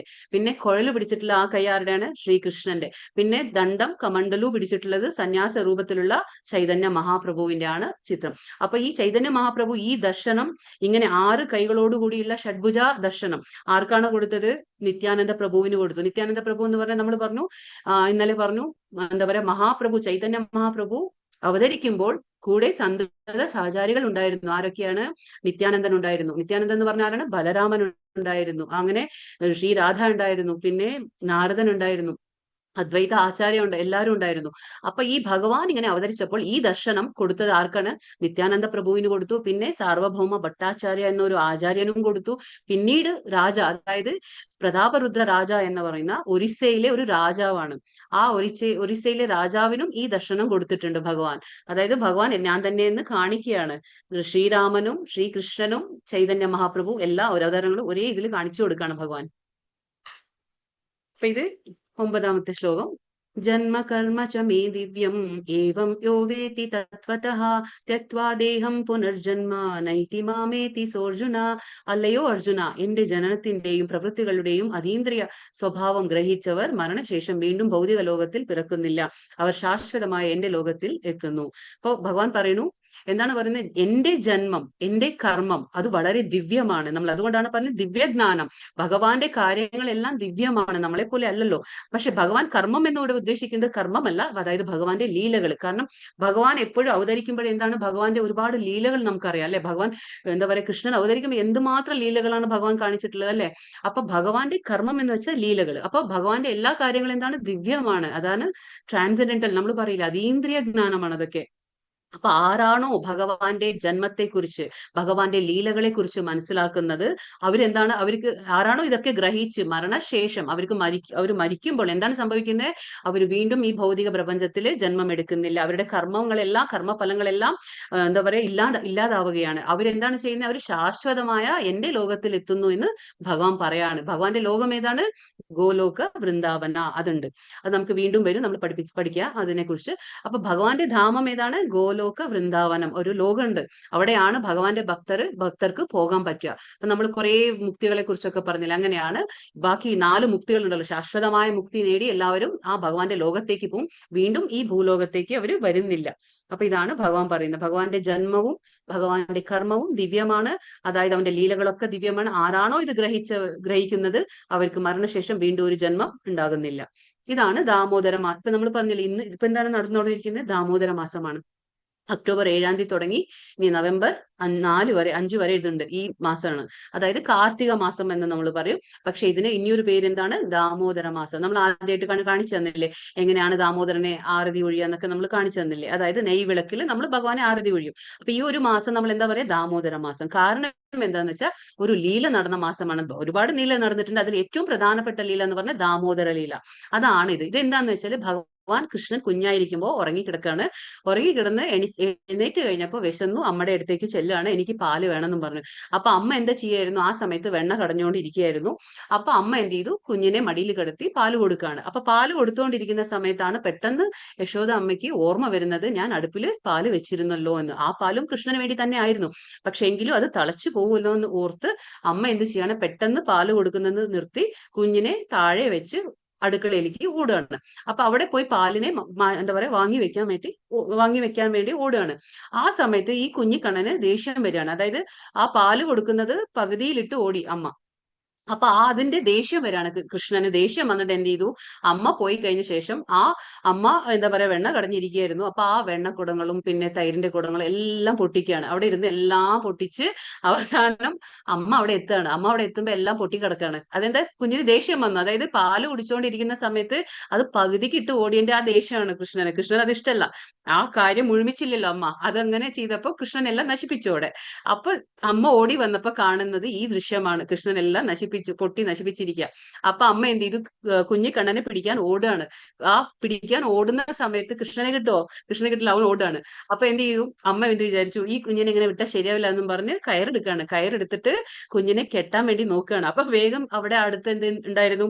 ഒരു ഉരലിനെ കണ്ടു. ആ ഉരലിൽ പിടിച്ച് കെട്ടിക്കഴിഞ്ഞാൽ ഇവൻ കുറച്ചു നേരത്തെ എവിടെ അനങ്ങില്ലല്ലോ, അവിടെ ഇരുന്നോളും. അപ്പൊ എനിക്ക് കുറച്ച് പണി എടുക്കാന്നും വിചാരിച്ച് ആ ഉരലിൽ പിടിച്ച് കണ്ണനെ നിർത്തിയിട്ട് കയറെടുത്തോണ്ട് വന്നിട്ട് എന്ത് ചെയ്തു? കെട്ടാൻ പോകുമ്പോ കയറെത്തുന്നില്ല. എത്ര ശ്രമിച്ചിട്ടും യശോദ അമ്മയ്ക്ക് ആ കുഞ്ഞിനെ കെട്ടാൻ പറ്റില്ല. കയറ് എന്താ പറയാ കുറവ് വരുന്നു. എത്ര കുറവ് വരുന്നു? 2 അങ്കുലം എന്ന് പറയും നമ്മള്. 2 അങ്കുലം എന്ന് പറഞ്ഞാൽ 2 ഇഞ്ചിന്റെ കുറവ് വരികയാണ്. അപ്പൊ കൃഷ്ണനെ കെട്ടാൻ പറ്റുന്നില്ല. അപ്പൊ വീണ്ടും യശോദമ്മ എന്താ ചെയ്യും? അവിടുന്ന് കുറച്ച് കയർ, ഇവിടുന്ന് കുറച്ച് കയർ, എല്ലാ കയറുകളും കൂട്ടിച്ചേർത്ത് കെട്ടി വീണ്ടും എത്ര കെട്ടിയാലും 2 ഇഞ്ച് കുറവ് വരികയാണ്. ഈ 2 ഇഞ്ച് എന്താ സൂചിപ്പിക്കുന്നതെന്ന് വെച്ചാല്, ഒന്ന് നമ്മുടെ പ്രയത്നം, രണ്ടാമത്തേത് നമ്മുടെ എന്താണ്? ഭഗവാന്റെ കാരുണ്യം. അപ്പൊ ഈ 2 ഇഞ്ച് എന്താണ്? ഒന്ന് ഭഗവാൻ, നമ്മുടെ പ്രയത്നം, രണ്ടാമത്തേത് ഭഗവാന്റെ കാരുണ്യം. നമ്മുടെ പ്രയത്നം ഉണ്ടെങ്കിൽ മാത്രമേ ഭഗവാന്റെ കാരുണ്യം നമുക്ക് ലഭിക്കുകയുള്ളൂ. അതായത് 50-50 എന്ന് പറയില്ലേ. അപ്പൊ നമ്മൾ പറയില്ലേ, ഭഗവാൻ ആരെയാ സഹായിക്കുക? ആരാണോ സ്വയം സഹായിക്കുക അവരവരെ തന്നെ, അവരെ ഭഗവാൻ തീർച്ചയായിട്ടും സഹായിക്കും എന്നുള്ളതിന്റെ ഒരു കഥയാണ്. അപ്പൊ എന്താ ചെയ്തു? ഈ യശോദ അമ്മയ്ക്ക് 2 ഇഞ്ച് ഷോർട്ട് വരികയാണ്, അതായത് കുറവ് വരികയാണ്. അപ്പൊ കെട്ടാൻ പറ്റുന്നില്ല. അപ്പൊ ഭഗവാൻ അവസാന യശോദമ്മയ്ക്ക് തളർന്ന് വയ്യാതെ ഇരിക്കുകയാണ്. മതിയായിട്ട് ഇരിക്കുകയാണ്, എങ്ങനെ കെട്ടാന്ന് അറിയുന്നില്ല. അപ്പൊ ഭഗവാന് ചിരിച്ചുകൊണ്ട് ഭഗവാൻ എന്ത് ചെയ്തു, വേഗം കയറിങ്ങനെ കൈകൊണ്ട് സ്നേഹത്തോടുകൂടി അമ്മയ്ക്ക് കൊടുക്കുകയാണ് കെട്ടാൻ. അപ്പൊ എന്താണ്, യശോദമ്മയ്ക്ക് കെട്ടാൻ പറ്റും. അപ്പൊ ഇതിൽ നിന്ന് നമുക്ക് എന്താ മനസ്സിലാവും, സ്വയം ഭഗവാൻ വിചാരിക്കണം നമുക്ക് ഭഗവാനെ കെട്ടാൻ പറ്റുമോ, പറ്റില്ല. പക്ഷെ കെട്ടാൻ പറ്റും എപ്പോൾ, നമുക്ക് ഭഗവാനോട് അത്രയ്ക്കധികം നമുക്ക് എന്താ പറയാ, ഭഗവാനോട് പ്രേമം ഉണ്ടായിരിക്കണം, ഭക്തി ഉണ്ടായിരിക്കണം, എങ്കിൽ മാത്രമേ ഭഗവാന് കെട്ടാൻ പറ്റൂ. എന്നിട്ടും നമ്മുടെ പ്രയത്നം ഉണ്ടായിരിക്കണം. അവിടെ സ്വന്തം അമ്മയാണ് യശോദമ്മ, എന്നിട്ട് പോലും ഭഗവാൻ നമുക്ക് പഠിപ്പിച്ചു തരാണ്. അതായത് നമ്മുടെ പ്രയത്നം പകുതി ഉണ്ടെങ്കിൽ ഭഗവാൻ പകുതി നമുക്ക് ആക്കി തരുമെല്ലാം. അതുകൊണ്ട് നമ്മുടെ പ്രയത്നം ഉണ്ടായിരിക്കണം. പക്ഷെ അത് സ്നേഹം ഉണ്ടായിരിക്കണം, അവിടെ ഭക്തി ഉണ്ടായിരിക്കണം. എന്നിട്ട് ഭഗവാൻ കൊടുത്തതും അപ്പൊ കെട്ടാൻ പറ്റി. അപ്പൊ യശോദമ്മ എന്ത് ചെയ്യുന്നു, ആ ഉരലിൽ ഭഗവാനെ കെട്ടാണ്. അതാണ് ദാമോദര ലീല. അപ്പൊ അങ്ങനെ ഉരലിൽ കെട്ടുമ്പോ എന്താണ്, നമ്മളിപ്പോ പറയും ദാമ ഉദര. അപ്പൊ ദാമ എന്ന് പറഞ്ഞ എന്താണ്, കയറ്. ഉദര എന്ന് പറഞ്ഞ വയറ്. അപ്പൊ ഭഗവാന്റെ വയറിനെ കെട്ടാണ് ദാമം കൊണ്ട്, അതായത് കയറ് കൊണ്ട് കെട്ടാണ്. അതുകൊണ്ടാണ് ഈ പേര് വന്നത് ദാമോദര എന്ന്. അതാണ് ദാമോദര ലീല. എന്നിട്ട് എന്ത് ചെയ്ത്, കെട്ടിയിട്ടിട്ട് അമ്മ അടുക്കളയിലേക്ക് പോയി. അതായത് കുറച്ചു നേരം ഇനിയിപ്പോ എവിടെ അനങ്ങുന്നില്ലല്ലോ കൃഷ്ണ എന്നും പറഞ്ഞ് അവിടെ കെട്ടിയിട്ട് പോയി. പക്ഷെ ഈ കൃഷ്ണനാണോ വെറുതിരിക്കുക, അല്ലെ? അവിടെ അടുത്ത ചിത്രത്തിൽ എന്താ കാണുന്നത്, നമുക്ക് 2 ആൾക്കാരെ കാണുന്നു. ആരാത്? അത് എന്താ പറയാ, ഈ നമുക്ക് പേര് കേട്ടിട്ടുണ്ടോ, കുബേര എന്ന് കേട്ടിട്ടുണ്ടാവും. കുബേരൻ ആരാണ്? ദേവന്മാരുടെ ലോകത്തിലെ, ദേവലോകത്തിലെ ഖജാൻജി എന്ന് പറയും. അതായത് ട്രഷറർ ആണ്. അപ്പൊ ഒരുപാട് സമ്പത്തിനെ നോക്കി നടത്തുന്ന ആളാണ് കുബേര. അവന്റെ മക്കളാണ് ഈ 2 പേരും. അതായത് നളകുബേര, മണിഗ്രീവ, ഇവരാണ് ഈ 2 പേരും. ഇവരെന്താ ചെയ്യുന്നത്, അച്ഛന്റെ ആ സമ്പത്ത് മൂലം ഇവർക്ക് ഒരുപാട് അഹങ്കാരം ഉണ്ടായിരുന്നു ആ സമ്പത്തിന്റെ. അപ്പൊ ഇവരെന്ത് ചെയ്യുന്നു, കുളത്തിൽ ഒരു വട്ടം ഇവരും പല സ്ത്രീകളായിട്ട് ഇങ്ങനെ കുളിക്കുകയാണ്. അവര് വിവസ്ത്രമായിട്ടാണ് കുളിക്കുന്നത്. അവിടെ ആ സമയത്ത് നാരദ മഹർഷി വരികയാണ്.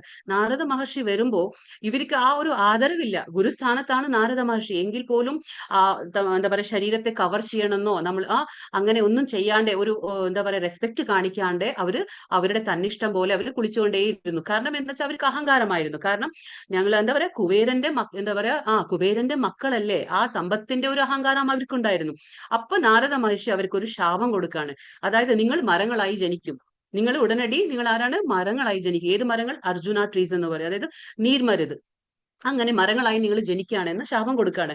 അപ്പൊ അവർക്ക് ബോധം വരും. അയ്യോ, ശാപം കിട്ടിയ ഉടനടി അവര് ചെന്ന് എന്താ പറയാ, നാരദ മഹർഷിയുടെ കാൽക്കൽ വീഴാണ്. അതായത് ഞങ്ങൾക്ക് എന്തിനാ ശാപം തന്നത്, അപ്പൊ ഇനിയിപ്പോ ആ ശാപത്തിൽ നിന്ന് മോചനം കിട്ടുന്നില്ല, ഒരിക്കലും കിട്ടില്ല. കാരണം വെച്ചാൽ ഒരു വട്ടം ശാപം കൊടുത്തു കഴിഞ്ഞാൽ ആ ശാപത്തെ പിൻവലിക്കാൻ കഴിയില്ല. അപ്പോ കാല് പിടിക്കുകയാണ് നാരദ മഹർഷിയുടെ. അപ്പൊ നാരദ മഹർഷി പറയും, എങ്കിൽ ഒരു കാര്യമുണ്ട്, നിങ്ങൾക്ക് മോക്ഷം കിട്ടും ഉടനടി. എപ്പോ കിട്ടും എന്ന് വെച്ചാല്, കൃഷ്ണൻ എന്താ പറയാ കലിയുഗത്തിൽ എന്താ പറയാ ദ്വാപരയുഗത്തിൽ അവതരിക്കും. ആ ദ്വാപരയുഗത്തിൽ അവതരിക്കുമ്പോൾ നിങ്ങൾ മരങ്ങളായിട്ട് നിൽക്കും. എവിടെയാണ് മരങ്ങളായിട്ട് നിൽക്കുക? യശോദമ്മയുടെയും നന്ദ മഹാരാജാവിന്റെയും നടുമുറ്റത്ത് നിങ്ങൾ നീർമരുതായിട്ട് ഇങ്ങനെ 2 മരങ്ങളായിട്ട് നിങ്ങൾ നിൽക്കും. അവിടെ കൃഷ്ണൻ അവന്റെ ഓരോ ലീലകൾ കാണിക്കും. അങ്ങനെ കൃഷ്ണൻ ലീലകൾ കാണിക്കുമ്പോൾ അവന്റെ ദർശനം നിങ്ങൾക്ക് ലഭിച്ച നിമിഷം തന്നെ നിങ്ങളുടെ ഈ ശാപമോചിതരായി നിങ്ങൾക്ക് മോക്ഷം കിട്ടും എന്ന് നാരദ മഹർഷി പറയാണ്. അങ്ങനെ ഈ 2 പേരും കുബേരന്റെ മക്കൾ എന്താണ്, നീർമരുതായിട്ട് അർജുന ട്രീസ് ആയിട്ട് എന്താ പറയാ നന്ദ മഹാരാജാവിന്റെയും യശോദമ്മയുടെയും നടുമുറ്റത്ത് ആ സ്ഥലത്ത് ഇവര് മരങ്ങളായിട്ട് നിൽക്കുകയാണ്. അപ്പൊ ഇപ്പൊ അമ്മ ഉരലിൽ കെട്ടിയിട്ട് അമ്മ ഉള്ളിലേക്ക് പോയി. അപ്പൊ ഈ കൃഷ്ണൻ അത് അറിയാലോ, കൃഷ്ണൻ എല്ലാം അറിയുന്ന ഒരു വ്യക്തിയാണല്ലോ. അപ്പൊ കൃഷ്ണന്റെ ഒരു ഏറ്റവും വലിയൊരു ഭക്തനാണ് നാരദൻ. അപ്പൊ നാരദൻ ഈ പറഞ്ഞ വാക്കുകളെ സത്യമാക്കണം. ഭഗവാൻ എപ്പോഴും അങ്ങനെ ഭക്തന്റെ വാക്കുകളെ സത്യമാക്കും ഭഗവാൻ. അതാണ് ഭഗവാൻ ഭക്തവത്സലനാണ്. ഭഗവാൻ എന്താണ്? ഭക്തവത്സലനാണ്, ഭാവഗ്രാഹിയാണ്. അവൻ ഭാവം മാത്രമേ നോക്കുള്ളൂ നമ്മുടെ. അങ്ങനെയുള്ള ആ കൃഷ്ണൻ അപ്പൊ ആ വാക്കിനെ സത്യമാക്കണ്ടേ. അപ്പൊ എന്ത് ചെയ്തു, ഈ ഉരലോടുകൂടി ആ ഉരലിൽ കെട്ടിയിട്ട് അമ്മ പോയി. പക്ഷെ കൃഷ്ണൻ എന്ത് ചെയ്തു, കുമ്പിട്ട് ഇങ്ങനെ ആ മുട്ടുകുത്തി നടക്കാണ്. മുട്ടുകുത്തി നടന്ന് ആ ഉരലും അതിന്റെ കൂടെ പോവാണ്, കൃഷ്ണന്റെ കൂടെ ഇങ്ങനെ പോവാണ്. അങ്ങനെ കൃഷ്ണൻ കൊണ്ടുപോയി എവിടെ കൊണ്ടുപോയി, ആ നീർമരുത് നിൽക്കാണ്, 2 മരങ്ങൾ നിൽക്കാണ്. അപ്പൊ അവന് മനസ്സിലായി, കൃഷ്ണൻ അറിയാലോ. അപ്പോ എന്ത് ചെയ്തു, ആ 2 മരങ്ങളുടെ ഇടയിൽ, മരങ്ങളുടെ ഇടയിൽ ഇങ്ങനെ പോവാണ്, മുട്ടുകുത്തി പോവാണ്. അപ്പൊ എന്തായി, ഈ എന്താ പറയാ ഉരലും കൂടെ പോവാണ്. ആ വളരെ ശക്തമായി വലിക്കുകയാണ് കൃഷ്ണൻ. ആ ശക്തമായി വലിക്കുമ്പോ എന്താ സംഭവിക്കുന്നത്, ഈ 2 മരങ്ങളും ഇങ്ങനെ ആ കട ഇളകി ഇങ്ങനെ പിളർന്നു വീഴാണ് 2 മരങ്ങളും. അങ്ങനെ മരങ്ങൾ വീഴുമ്പോ എന്താണ്, അതിന്റെ ഉള്ളിൽ നിന്ന് ഈ 2 പേരും ദിവ്യമായ രൂപമെടുത്ത് നളകുബേരൻ, മണിഗ്രീവ എന്ന് പറഞ്ഞ ഈ 2 പേരും കുബേരന്റെ മക്കൾ അതിന്റെ മരത്തിന്റെ ഉള്ളിൽ നിന്ന് ഇങ്ങനെ പുറത്തേക്ക് വന്ന് അവർക്ക് മോക്ഷം കിട്ടി. അതായത് കൃഷ്ണന്റെ ദർശനം കിട്ടുമ്പോ തന്നെ മോക്ഷമാണല്ലോ അത്. അങ്ങനെ ആ കുഞ്ഞിനെ പ്രണമിച്ചുകൊണ്ട് അവര് ആകാശത്തിലേക്ക് പറന്നു പോവുകയാണ്. ഇതാണ് ദാമോദര ലീല. ഇത് വളരെ ഇമ്പോർട്ടന്റ് ആയിട്ടുള്ള ലീലയാണ്. അപ്പൊ നമ്മൾ എന്താ പറയാ, അവർക്ക് അങ്ങനെ ശാപമോചനം കിട്ടണം. അപ്പൊ ആരാണോ ദാമോദര എന്താ പറയാ മാസങ്ങളിൽ നെയ്വിളക്ക് 2 നേരം അല്ലെങ്കിൽ 1 നേരമെങ്കിലും ഭഗവാന് കാണിക്കുക, അത് വളരെയധികം നമുക്ക് എന്താ പറയാ, ഭഗവാൻ നമ്മൾ ഒരു ചെറിയതായിട്ടുള്ള ഒരു കാര്യം ചെയ്താലും ഭഗവാൻ 1000 മടങ്ങാണ് അതിന്റെ ഫലം നമുക്ക് ലഭിക്കുന്നത്. അപ്പൊ വളരെയധികം ഇഷ്ടപ്പെട്ട മാസമാണ് കൃഷ്ണന് ദാമോദര മാസം. അതാണ് കാർത്തിക മാസം എന്നും പറയും, ദാമോദര മാസം എന്നും പറയും. വീതരാഗ ഭയ ക്രോധ മന്മയാ മാമുപാശ്രിതാഃ ബഹവോ ജ്ഞാന തപസാ പൂത മദ്ഭാവമാഗതാഃ. രാഗം, ഭയം, ക്രോധം എന്നിവയിൽ നിന്ന് മോചിതരായി എന്നിൽ തന്നെ മുഴുകി ശരണം പൂകിയ അനേകം പേർ എന്നെ പറ്റിയുള്ള ജ്ഞാനത്താൽ ശുദ്ധീകൃതരായി എന്നിൽ ദിവ്യപ്രേമം ബദ്ധരായിട്ടുണ്ട്. അപ്പൊ ഭഗവാൻ പറയുന്നത് എങ്ങനെയാണ് ഭഗവാന്റെ സ്നേഹം നമുക്ക് കിട്ടുക. അതായത് ഭഗവാൻ പറയുന്നത് രാഗം, ഭയം, ക്രോധം 3 കാര്യങ്ങൾ പറയുന്നുണ്ട്. രാഗം എന്ന് പറഞ്ഞാൽ നമ്മൾ ഇന്നലെ പറഞ്ഞു, രാഗ ദ്വേഷ അല്ലെ. രാഗം എന്ന് പറഞ്ഞാൽ അറ്റാച്ച്മെന്റ്, അതായത് ഇഷ്ടം. ദ്വേഷം എന്ന് പറഞ്ഞാൽ ഇഷ്ടക്കേട്. ഇപ്പൊ ഇവിടെ പറയുന്നത് രാഗം, ഭയം, ക്രോധം. അപ്പൊ രാഗം എന്ന് പറഞ്ഞാൽ നമ്മൾ പറഞ്ഞു ഇന്നലെ ഇഷ്ടം, അതായത് ഭൗതികമായിട്ടുള്ള സുഖത്തിൽ നമുക്കുണ്ടാവുന്ന അതിയായ ആസക്തി, അതായത് ഇഷ്ടമാണ്. അതൊന്ന്. പിന്നെ ഭയം എന്ന് പറയുന്നു, ഭയം നമുക്ക് ചുറ്റുപാടുമുള്ള ഒരുപാട് ഭയങ്ങളുണ്ട് അല്ലെ. അതിൽ ഏറ്റവും കൂടുതൽ വലിയ ഭയം എന്താണ്? മരണഭയം. പിന്നെ നമുക്കിപ്പോ നമ്മുടെ മക്കൾ പുറത്തു പോയാൽ നമുക്ക് അവർ തിരിച്ചു എത്തുന്നവരെ നമുക്ക് ആ സേഫ്റ്റിയെ കുറിച്ച്, അത് അവരുടെ സുരക്ഷിതത്വത്തെ കുറിച്ച് നമുക്ക് പേടിയുണ്ടായിരിക്കും. നമുക്ക് എന്തെങ്കിലും അസുഖം വരുമോ എന്നുള്ള പേടിയുണ്ടാവും. നമുക്ക് കള്ളന്മാരുടെ ശല്യം ഉണ്ടാവും, ആ പേടിയുണ്ടാവും.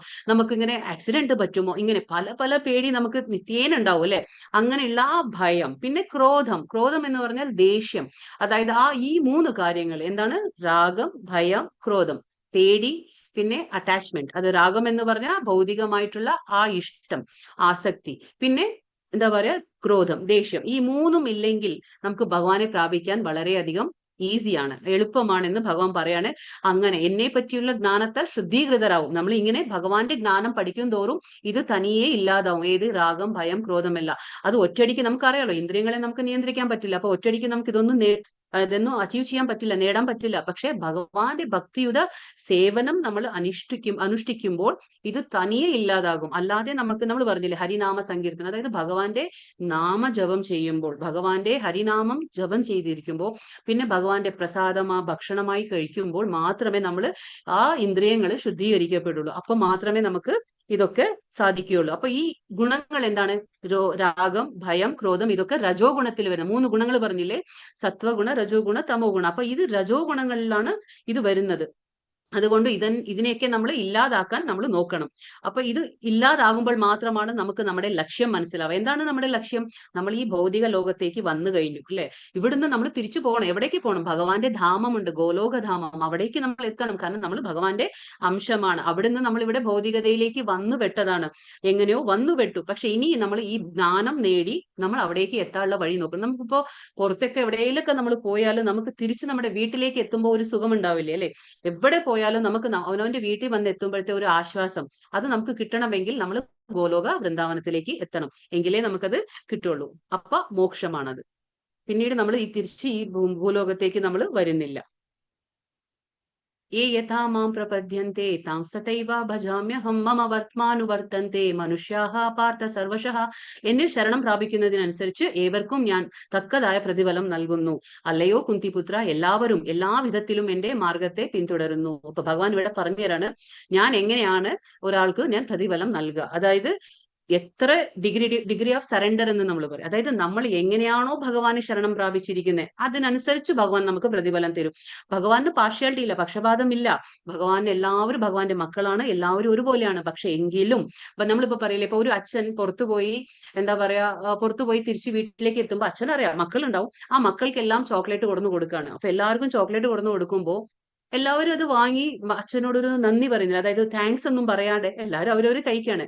അച്ഛന് പറയേണ്ട ആവശ്യമൊന്നുമില്ല, കാരണം അച്ഛൻ അത് അറിഞ്ഞുകൊണ്ടാണ് അച്ഛൻ കൊണ്ടുവരുന്നത്, അച്ഛന്റെ സ്നേഹം കൊണ്ടാണ് അച്ഛൻ തരുന്നത്. അപ്പൊ താങ്ക്സ് പറയേണ്ട ആവശ്യമില്ല. പക്ഷെ എങ്കിലും അതിലൊരു കുട്ടി എന്താ ചെയ്യുന്നത്? അപ്പൊ ആ അച്ഛൻ ചോക്ലേറ്റ് കൊടുന്ന വശം തന്നെ ഉടനടി അച്ഛനോട് താങ്ക് യു അച്ഛ എന്നും പറഞ്ഞ് ആ ചോക്ലേറ്റ് തിരിച്ച് അച്ഛന്റെ വായിൽ തന്നെ വെച്ചു കൊടുക്കുമ്പോൾ അച്ഛനുണ്ടാവുന്ന ആ സന്തോഷം അല്ലെ. ഇപ്പൊ അച്ഛൻ തന്നെ കൊണ്ടുവന്നേ, മക്കൾക്ക് കഴിക്കാൻ തന്നെയാണ് കൊണ്ടുവന്നത്. പക്ഷെ എങ്കിലും ആ തിരിച്ചു നമ്മൾ അച്ഛന് കൊടുക്കുമ്പോൾ അതെന്താണ് നമ്മൾ ചെയ്യുന്നത്? നമ്മൾ ആ അച്ഛനെ റെസ്പെക്ട് ചെയ്യണം, അംഗീകരിക്കുകയാണ്. അച്ഛൻ തന്നതിന് നമ്മൾ നന്ദി പ്രകടിപ്പിക്കുകയാണ്, സ്നേഹം പ്രകടിപ്പിക്കുകയാണ്. അപ്പൊ ആ അച്ഛനുണ്ടാവുന്ന ആ സന്തോഷമല്ലേ. അതേപോലെ തന്നെ ഭഗവാൻ നമ്മളിവിടെ അയച്ചു, നമുക്ക് എല്ലാം വേണ്ടുന്നതൊക്കെ തന്നിട്ടുണ്ട്, കാറ്റും വെളിച്ചവും വെള്ളവും എല്ലാം തന്നിട്ടുണ്ട്. പറയുന്നുണ്ട്. പക്ഷെ നമ്മൾ ഇതൊക്കെ ഉപയോഗിച്ചുകൊണ്ട് സുഖമായിട്ടിരിക്കുകയാണ്, ഭഗവാനോട് ഒരു നന്ദിയും പറയുന്നില്ല അല്ലെ. ഒരു നന്ദിയും നമ്മൾ ഒരു സ്നേഹ പ്രകടനവും നമ്മൾ കാണിക്കുന്നില്ല. നമുക്കൊരാളോട് സ്നേഹമുണ്ടെങ്കിൽ നമ്മൾ എന്താ ചെയ്യുക? സ്നേഹം പ്രകടിപ്പിക്കും അല്ലെ, ഉള്ളിൽ വെച്ചുകൊണ്ടിരിക്കില്ല. ഉള്ളിൽ വെച്ച് നമ്മൾ പറയുകയാണ് എനിക്ക് സ്നേഹമുണ്ട്, ഒരുപാട് സ്നേഹമുണ്ടെന്ന് പറഞ്ഞാൽ നമ്മളത് വിശ്വസിക്കില്ല. നമ്മൾ എപ്പോഴാ വിശ്വസിക്കുക?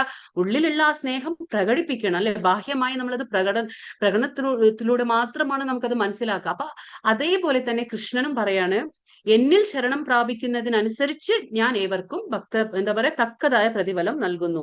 അതേപോലെ ഭഗവാൻ ഇപ്പൊ നമുക്ക് ഈ ചിത്രത്തിൽ ആരെയാ കാണുന്ന? പൂന്താനം. നമുക്ക് പൂന്താനത്തിനെ കുറിച്ച് അറിയാം അല്ലെ. അപ്പൊ പൂന്താനത്തിന് ഇത്രയോ വർഷങ്ങൾ കുഞ്ഞില്ലാണ്ട് അവസാനം ഒരു കുഞ്ഞിനെ കിട്ടുകയാണ്. അങ്ങനെ കിട്ടിയ കുഞ്ഞു പോലും കുറെ ദിവസം എന്താ പറയാ അവരുടെ അടുത്തിരിക്കാനുള്ള ഭാഗ്യം ഉണ്ടായില്ല. പെട്ടെന്ന് തന്നെ അത് മരണപ്പെടുകയാണ് ആ കുഞ്ഞ് മരണപ്പെടുമ്പോ പൂന്താനം എന്താ ചെയ്തത്? വീണ്ടും കംപ്ലീറ്റ്, അതായത് പരിപൂർണമായി ഭഗവാനിലെ ശരണം പ്രാപിക്കുകയാണ് പൂന്താനം. അങ്ങനെ ഭഗവാനിൽ പരിപൂർണമായി ശരണം പ്രാപിക്കുമ്പോ എന്താ സംഭവിച്ചത് പൂന്താനത്തിന്? അതൊരു ജ്ഞാനപാനത്തിൽ എഴുതുന്നുണ്ട് അല്ലെ. ഭഗവാൻ തന്നെ ഉണ്ണിക്കണ്ണനായിട്ട് നമ്മുടെ മടിയിൽ ഓടിക്കളിക്കുമ്പോ നമുക്ക് എന്തിനാ വേറെ കുഞ്ഞുങ്ങളല്ലേ? അതാണ്. അപ്പൊ ആ പൂന്താനത്തിന് എന്താണ്? കൃഷ്ണൻ സ്വയം വരികയാണ് പൂന്താനത്തിന്റെ അടുത്തേക്ക് അല്ലെ, കുഞ്ഞായിട്ട് വരികയാണ്. എന്തിനു വേണമല്ലേ വേറെ കുഞ്ഞുങ്ങൾ? ആ കൃഷ്ണൻ തന്നെ ഓടിക്കളിക്കുകയാണ് കുഞ്ഞിന്റെ രൂപത്തിൽ. അപ്പൊ അതേപോലെയാണ് നമ്മൾ ശരണാഗതി എങ്ങനെയാണോ അതുപോലെ നമുക്ക് പ്രതിഫലം ഭഗവാൻ തരും. അതേപോലെ കുരൂരമ്മയായാലും നമുക്ക് അറിയാം, ഇവരുടെയൊക്കെ ശരണാഗതി എന്ന് പറഞ്ഞാൽ ആ ലെവലായിരുന്നു. അതേപോലെ ഭഗവാൻ പറഞ്ഞു, നിങ്ങൾ എത്രത്തോളം എനിക്ക് ശരണാഗതി പ്രാപിക്കും അത്രത്തോളം ഞാൻ നിനക്ക് പ്രതിഫലം തരും. ഇപ്പൊ നമ്മൾ 24 മണിക്കൂറുണ്ട് അല്ലെ. കാലത്ത് എഴുന്നേറ്റ രാത്രി കിടക്കുന്നവരെ എത്ര സമയമുണ്ട്. പക്ഷെ നമ്മൾ ഭഗവാന് കൊടുക്കുന്ന സമയം നമുക്ക് ഓരോരുത്തർക്കും അറിയാം. എത്ര നമ്മൾ കൊടുക്കുന്നില്ലേ? കാലത്തൊന്ന് എഴുന്നേറ്റു, കുളിച്ചു, അമ്പലത്തിൽ പോയി വന്നു കഴിഞ്ഞു. അല്ലാന്നുണ്ടെങ്കിൽ ഭഗവാൻ വീട്ടിൽ തന്നെ ഒരു വിളക്ക് കത്തിച്ചു കഴിഞ്ഞു, അതോടുകൂടി നമ്മൾ കഴിഞ്ഞു. പിന്നെ അടുത്ത ദിവസം നമ്മൾ പിറ്റേ ദിവസം ഭഗവാനെ ആലോചിക്കുള്ളൂ അല്ലെ. പക്ഷെ അതല്ല ഭഗവാൻ പറയുന്നത്. ഭഗവാൻ നമ്മൾ 24 മണിക്കൂറുണ്ട് സമയം. ഇപ്പൊ 24 മണിക്കൂർ നമുക്ക് ഭഗവാനെ ഓർക്കുക എങ്ങനെയാണ്? നമ്മൾ വിചാരിക്കുക ജോലിക്ക് പോകണ്ടേ അല്ലെ, ജോലിക്ക് പോകണം, വീട്ടിൽ ഭക്ഷണം ഉണ്ടാക്കണം, എന്തെല്ലാം പണിയുണ്ട് അല്ലെ. കുഴപ്പമൊന്നുമില്ല, ഇതൊക്കെ നമുക്ക് ചെയ്തുകൊണ്ട് തന്നെ ഭഗവാനെ ശരണാഗതി പ്രാപിക്കുക. എങ്ങനെയാണ്? നമ്മൾ ചെയ്യുന്ന ഓരോ കർമ്മത്തിലും നമുക്ക് ഭഗവാനെ ഓർക്കുമ്പോൾ, അതായത് നമ്മൾ കൃഷ്ണാവബോധത്തിൽ നമ്മുടെ 24 മണിക്കൂറും ചിട്ടപ്പെടുത്തുമ്പോൾ നമ്മുടെ എന്താണ് എല്ലാ കർമ്മങ്ങളും ഭഗവാനിൽ തന്നെ സമർപ്പിച്ചു കഴിഞ്ഞു. നമ്മൾ ഇപ്പൊ ഞാൻ ഇപ്പൊ അടുക്കളയിൽ ഭക്ഷണം ഉണ്ടാക്കുന്നു, ഞാൻ അടിച്ചു വരുന്നു, ഞാൻ ചെടികൾക്ക് വെള്ളം ഒഴിക്കാം, ഞാൻ എന്തും ചെയ്യാം. എന്ത് ചെയ്യുമ്പോഴും എന്താണ്? എന്റെ അവബോധത്തിൽ ഭഗവാൻ ഉണ്ടായിരിക്കണം. അതായത് ഞാൻ ഓരോ കർമ്മം ചെയ്യുമ്പോഴും ഭഗവാന്റെ, ഇപ്പൊ നമ്മൾ കേട്ടിട്ടുണ്ടാവും അല്ലെ, ഭഗവാന്റെ കുറെ കഥകൾ കേൾക്കാം, ഭഗവാന്റെ ഇപ്പൊ നിത്യേന നമ്മൾ ഭഗവത്ഗീത കേൾക്കുന്നു, ഭാഗവതം കേൾക്കുന്നു. അപ്പൊ ഈ കേൾവി അത് വളരെ ആദ്യത്തെ സ്റ്റെപ്പാണ്. അപ്പൊ നമ്മൾ ഈ കേൾക്കുന്നത് എന്താണ്? നമ്മൾ കേട്ടിട്ട് നാളെ വീണ്ടും വേറെ ചാപ്റ്റർ അതല്ല. നമ്മൾ ഇന്ന് എന്താണ് ഭഗവാനെ കുറിച്ച് മനസ്സിലാക്കിയത്, ഇന്ന് എന്താണ് കേട്ടത്, അത് വീണ്ടും വീണ്ടും നമ്മൾ മനനം ചെയ്യണം. അതായത് നമ്മൾ ആലോചിക്കണം ഭഗവാന്റെ കാര്യങ്ങളെ. ഇന്ന് കേട്ടത് വീണ്ടും നാളെ അതിനെ ഓർത്തെടുക്കുക. അതാണ് ഭഗവാൻ എന്താ പറയാ, നമ്മൾ പറയാം അവബോധം. നമ്മുടെ അവബോധത്തിൽ ആരാണപ്പോ? കൃഷ്ണനാണ്. അപ്പൊ കൃഷ്ണനെ നമ്മൾ ഒരിക്കലും മറക്കാൻ പാടില്ല. എപ്പോഴും നമ്മൾ ഭഗവാനെ ഓർത്തുകൊണ്ടേയിരിക്കണം. എന്ത് പണി ചെയ്താലും ഓർത്തുകൊണ്ടേയിരിക്കുക. അതാണ് കൃഷ്ണൻ പറയുന്നത്. അത്രയും മതി. അതാണ് നമ്മൾ കൊടുക്കുന്ന ആ ശരണാഗതി എന്ന് പറഞ്ഞാൽ ഇതൊക്കെ തന്നെയാ. അപ്പൊ ഭഗവാൻ പറഞ്ഞു, ഏത് രീതിയിലാണോ എന്നെ ശരണാഗതി ഓരോരുത്തരും തരുന്നത്, ആ രീതിയിൽ ഞാൻ അവർക്ക് ഞാൻ പ്രതിഫലം നൽകുന്നു എന്ന് ഭഗവാൻ പറയുന്നു. എല്ലാ വിധത്തിലും എന്റെ മാർഗത്തെ അവര് പിന്തുടരും. ആരാണ്? ഭക്തന്മാർ. അങ്ങനെയാണ് ഭഗവാനെ പിന്തുടരാൻ കഴിയുക. ചാതുർവർണ്യം മയാ സൃഷ്ടം ഗുണകർമ്മ വിഭാഗശഃ തസ്യ കർത്താരമപി മാം വിധി അകർത്താരമവ്യയം. പ്രകൃതി സഹജങ്ങളായ 3 ഗുണങ്ങളുടെയും തദനുസൃതങ്ങളായ കർമ്മങ്ങളുടെയും മുൻനിർത്തിക്കൊണ്ട് മനുഷ്യ സമൂഹത്തിന്റെ 4 വർണ്ണങ്ങൾ ഞാൻ സൃഷ്ടിച്ചു. ഈ വിഭാഗങ്ങളെ സൃഷ്ടിച്ചു എന്നിരിക്കലും അവ്യയനായ ഞാനല്ല അതിന്റെ കർത്താവ് എന്നറിയുക. അപ്പൊ ഇവിടെ ഭഗവാൻ പറഞ്ഞതാണ്, ഇതും വളരെ ഇമ്പോർട്ടന്റ് ആയ ശ്ലോകം. ഇപ്പൊ നമ്മൾ ഇന്നലെ പറഞ്ഞു, ഇന്നലത്തെ അധ്യായത്തിൽ നമ്മൾ 4 ആശ്രമങ്ങളെ, ചതുർത്ഥ ആശ്രമങ്ങളെ കുറിച്ച് പഠിച്ചു. അപ്പൊ ഇതാണ് നമ്മൾ പറയുന്ന വർണ്ണ ആശ്രമ പദ്ധതി. അതാണ് വർണ്ണാശ്രമ സിസ്റ്റം എന്ന് പറയും. അപ്പൊ ഇന്നലെ നമ്മൾ ആശ്രമത്തെ കുറിച്ച് പഠിച്ചു. ഇപ്പൊ വർണ്ണ പഠിക്കുകയാണ്. 4 വർണ്ണങ്ങളുണ്ട്. ഏതാണ് ഇത് ഇതിവിടെ പറയാണ്? 4 വർണ്ണങ്ങൾ ഏതാണ്? ബ്രാഹ്മണ, ക്ഷത്രിയ, വൈശ്യ, ശൂദ്ര. ഇതാണ് 4 വർണ്ണങ്ങൾ. എന്താണ് ഇത് പ്രത്യേകത? നമുക്ക് നോക്കാം. അപ്പൊ ബ്രാഹ്മണൻ എന്ന് പറഞ്ഞാൽ ഈ ആദ്യത്തെ ചിത്രത്തിൽ നമുക്ക് കാണാം. അതാണ് ബ്രാഹ്മണൻ. ബ്രാഹ്മണൻ എന്ന് പറഞ്ഞാൽ എന്താ? ബ്രഹ്മജാനാതി ഇതി ബ്രാഹ്മണ. അതായത് ബ്രഹ്മജാനാതി എന്ന് പറഞ്ഞാൽ ബ്രഹ്മജ്ഞാനം. എന്താണത്? ഭഗവാനെ കുറിച്ചുള്ള അതീന്ദ്രിയ ജ്ഞാനത്തിന്റെ അറിവുണ്ടായിരിക്കും, വേദജ്ഞാനങ്ങളുടെ അറിവുണ്ടായിരിക്കും, യാഗാദികളൊക്കെ ചെയ്യുന്ന അറിവുണ്ടായിരിക്കും. ആ അറിവിന് അവര് മാത്രം വെച്ചുകൊണ്ടിരിക്കില്ല, അവര് മറ്റുള്ളവർക്ക് പകർത്തി കൊടുക്കും. ആ ജ്ഞാനം, ബ്രാഹ്മണന്റെ ജോലി എന്താണ്? ആ യജ്ഞങ്ങളെ അനുഷ്ഠിക്കുക, യജ്ഞങ്ങളെ അനുഷ്ഠിക്കുക, വേദ പഠനങ്ങൾ ചെയ്യുക, പിന്നെന്താ പറയാ, ഭഗവാന്റെ ആ ജ്ഞാനത്തെ അർജിക്കുക, എന്നിട്ട് അത് മറ്റുള്ളവർക്ക് പറഞ്ഞു കൊടുക്കുക. ഇതാണ് ബ്രാഹ്മണന്റെ കർത്തവ്യം. അപ്പൊ ബ്രാഹ്മണൻ ഏത് ഗുണത്തിലാ വരിക? സത്വഗുണം. അപ്പൊ ഇതിപ്പോ കൃഷ്ണൻ പറയാണ് ഇവിടെ, ഞാൻ 4 വർണ്ണത്തെ സൃഷ്ടിച്ചു. എങ്ങനെയാണ് സൃഷ്ടിച്ചത്? ഗുണങ്ങളുടെയും കർമ്മങ്ങളുടെയും അടിസ്ഥാനത്തിലാണ്. അപ്പൊ നമ്മൾ മറക്കരുത്, ഇത് തെറ്റായി വിചാരിക്കരുത്. ഇത് ജാതിയല്ല, ഇത് വേറൊന്നുമല്ല. ഭഗവാൻ സൃഷ്ടിച്ച 4 വർണ്ണങ്ങളാണ്. ഇത് എന്താ പറയാ, ഗുണത്തിന്റെയും കർമ്മത്തിന്റെയും അടിസ്ഥാനമാക്കിക്കൊണ്ട് മാത്രം സൃഷ്ടിച്ചിട്ടുള്ളതാണ് ഭഗവാൻ. അപ്പൊ എന്താണിത്? ബ്രാഹ്മണൻ സത്വഗുണത്തിലുണ്ട്. പിന്നെ രണ്ടാമത്തെ യുദ്ധം ചെയ്യുന്ന ചിത്രം കാണാം, അത് ക്ഷത്രിയൻ. ക്ഷത്രിയൻ എന്ന് പറഞ്ഞാൽ എന്താണ്? അത് വാറിയർ എന്ന് പറയും. ഇപ്പൊ അർജുനൻ ആരാണ്? ക്ഷത്രിയൻ. അപ്പൊ ഓരോരുത്തർക്കും അവനവരുടെ ധർമ്മമുണ്ട്. ഇപ്പൊ അർജുനന്റെ ധർമ്മം എന്തായിരുന്നു? ക്ഷത്രിയനായിട്ട് യുദ്ധം ചെയ്യാം. അവരുടെ ധർമ്മം എന്താണ്? യുദ്ധം ചെയ്യണം. അപ്പൊ അധർമ്മത്തെ തോൽപ്പിക്കണം, ധർമ്മം ജയിക്കണം. അതാണ് ക്ഷത്രിയ ധർമ്മം. അപ്പൊ ഇവിടെ അർജുനൻ അങ്ങനെയാണല്ലോ, വിഷമിച്ചിരിക്കുമ്പോഴാണല്ലോ ഭഗവാൻ ഇത് ഉപദേശങ്ങളൊക്കെ കൊടുക്കുന്നത്. അപ്പൊ ക്ഷത്രിയ ധർമ്മം എന്താണ്? യുദ്ധം ചെയ്യുക. ഇപ്പൊ ഇന്ന് ക്ഷത്രിയർ എന്ന് പറഞ്ഞാൽ ആരാണ്? ഭരണാധികാരികൾ. നമ്മളിപ്പോ രാഷ്ട്രീയക്കാരെന്ന് പറയില്ലേ, ഭരണാധികാരി. നമ്മൾ ആരാണോ ഭരിക്കുന്ന എന്താ പറയാ, രാജ്യഭാരം നിർവഹിക്കുന്നത്, അവരാണ് ഭരണാധികാരികളാണ് ഈ ക്ഷത്രിയന്മാര്. അവരേതാ ഗുണം?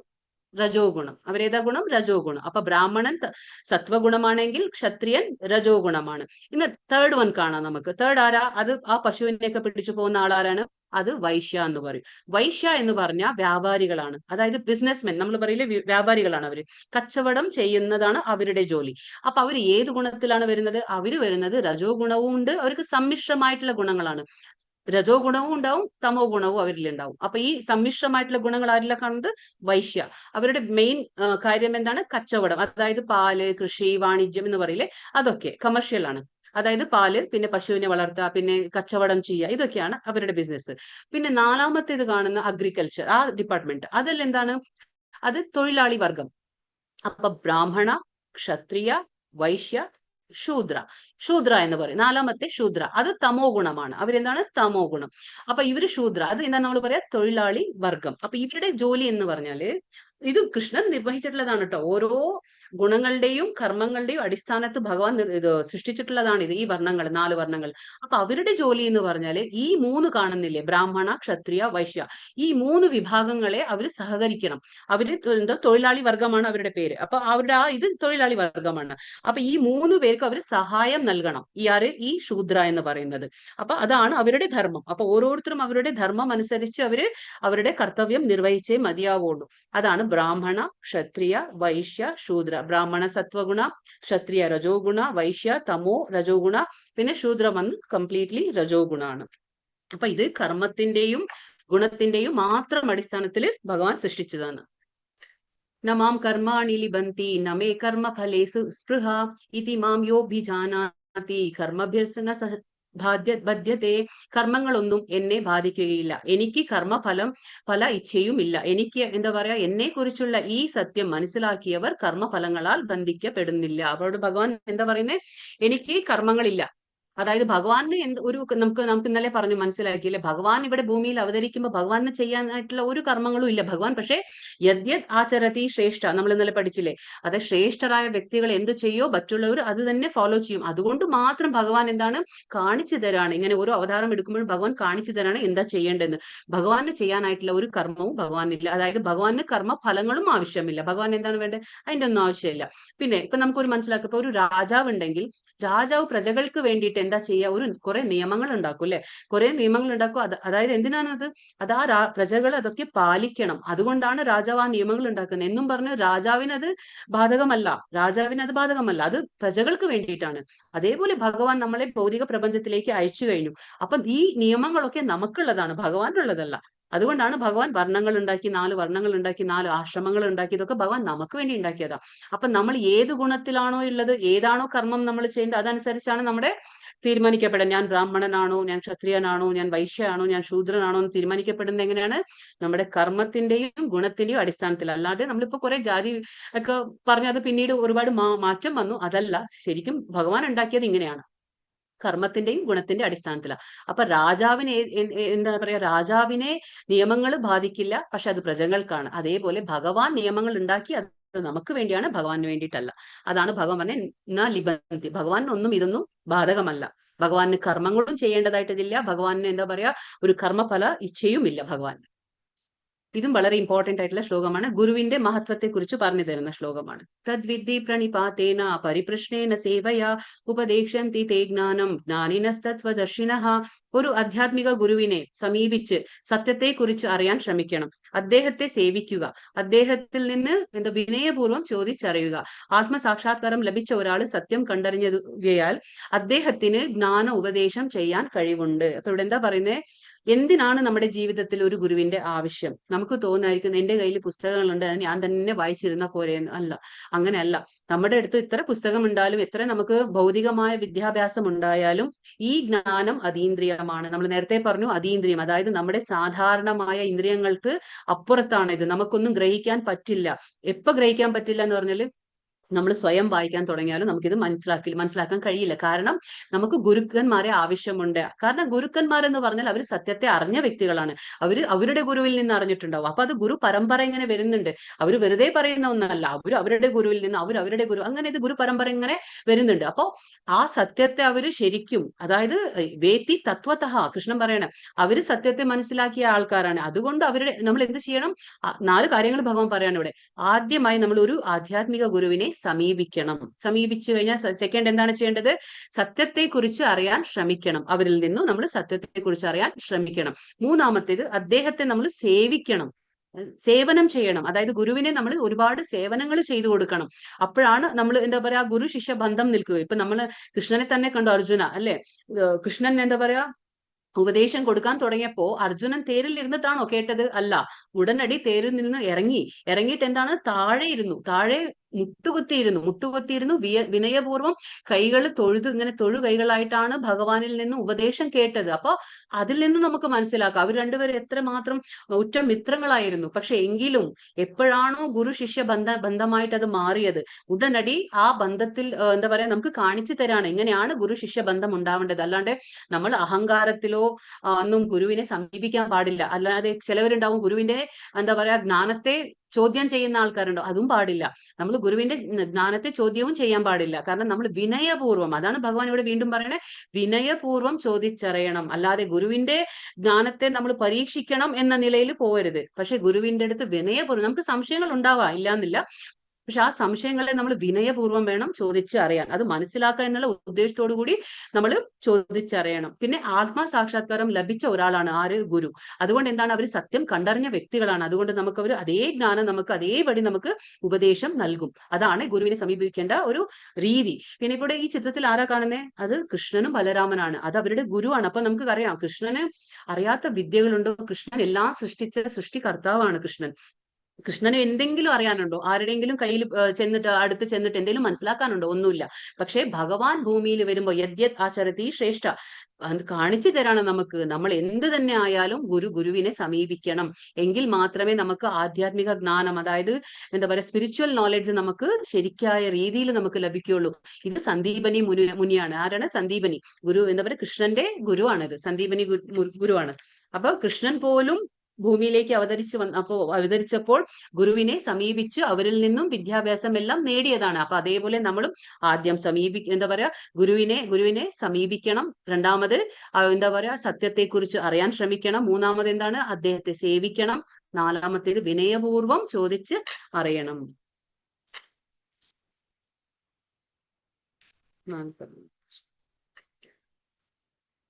അഗ്നശ്ച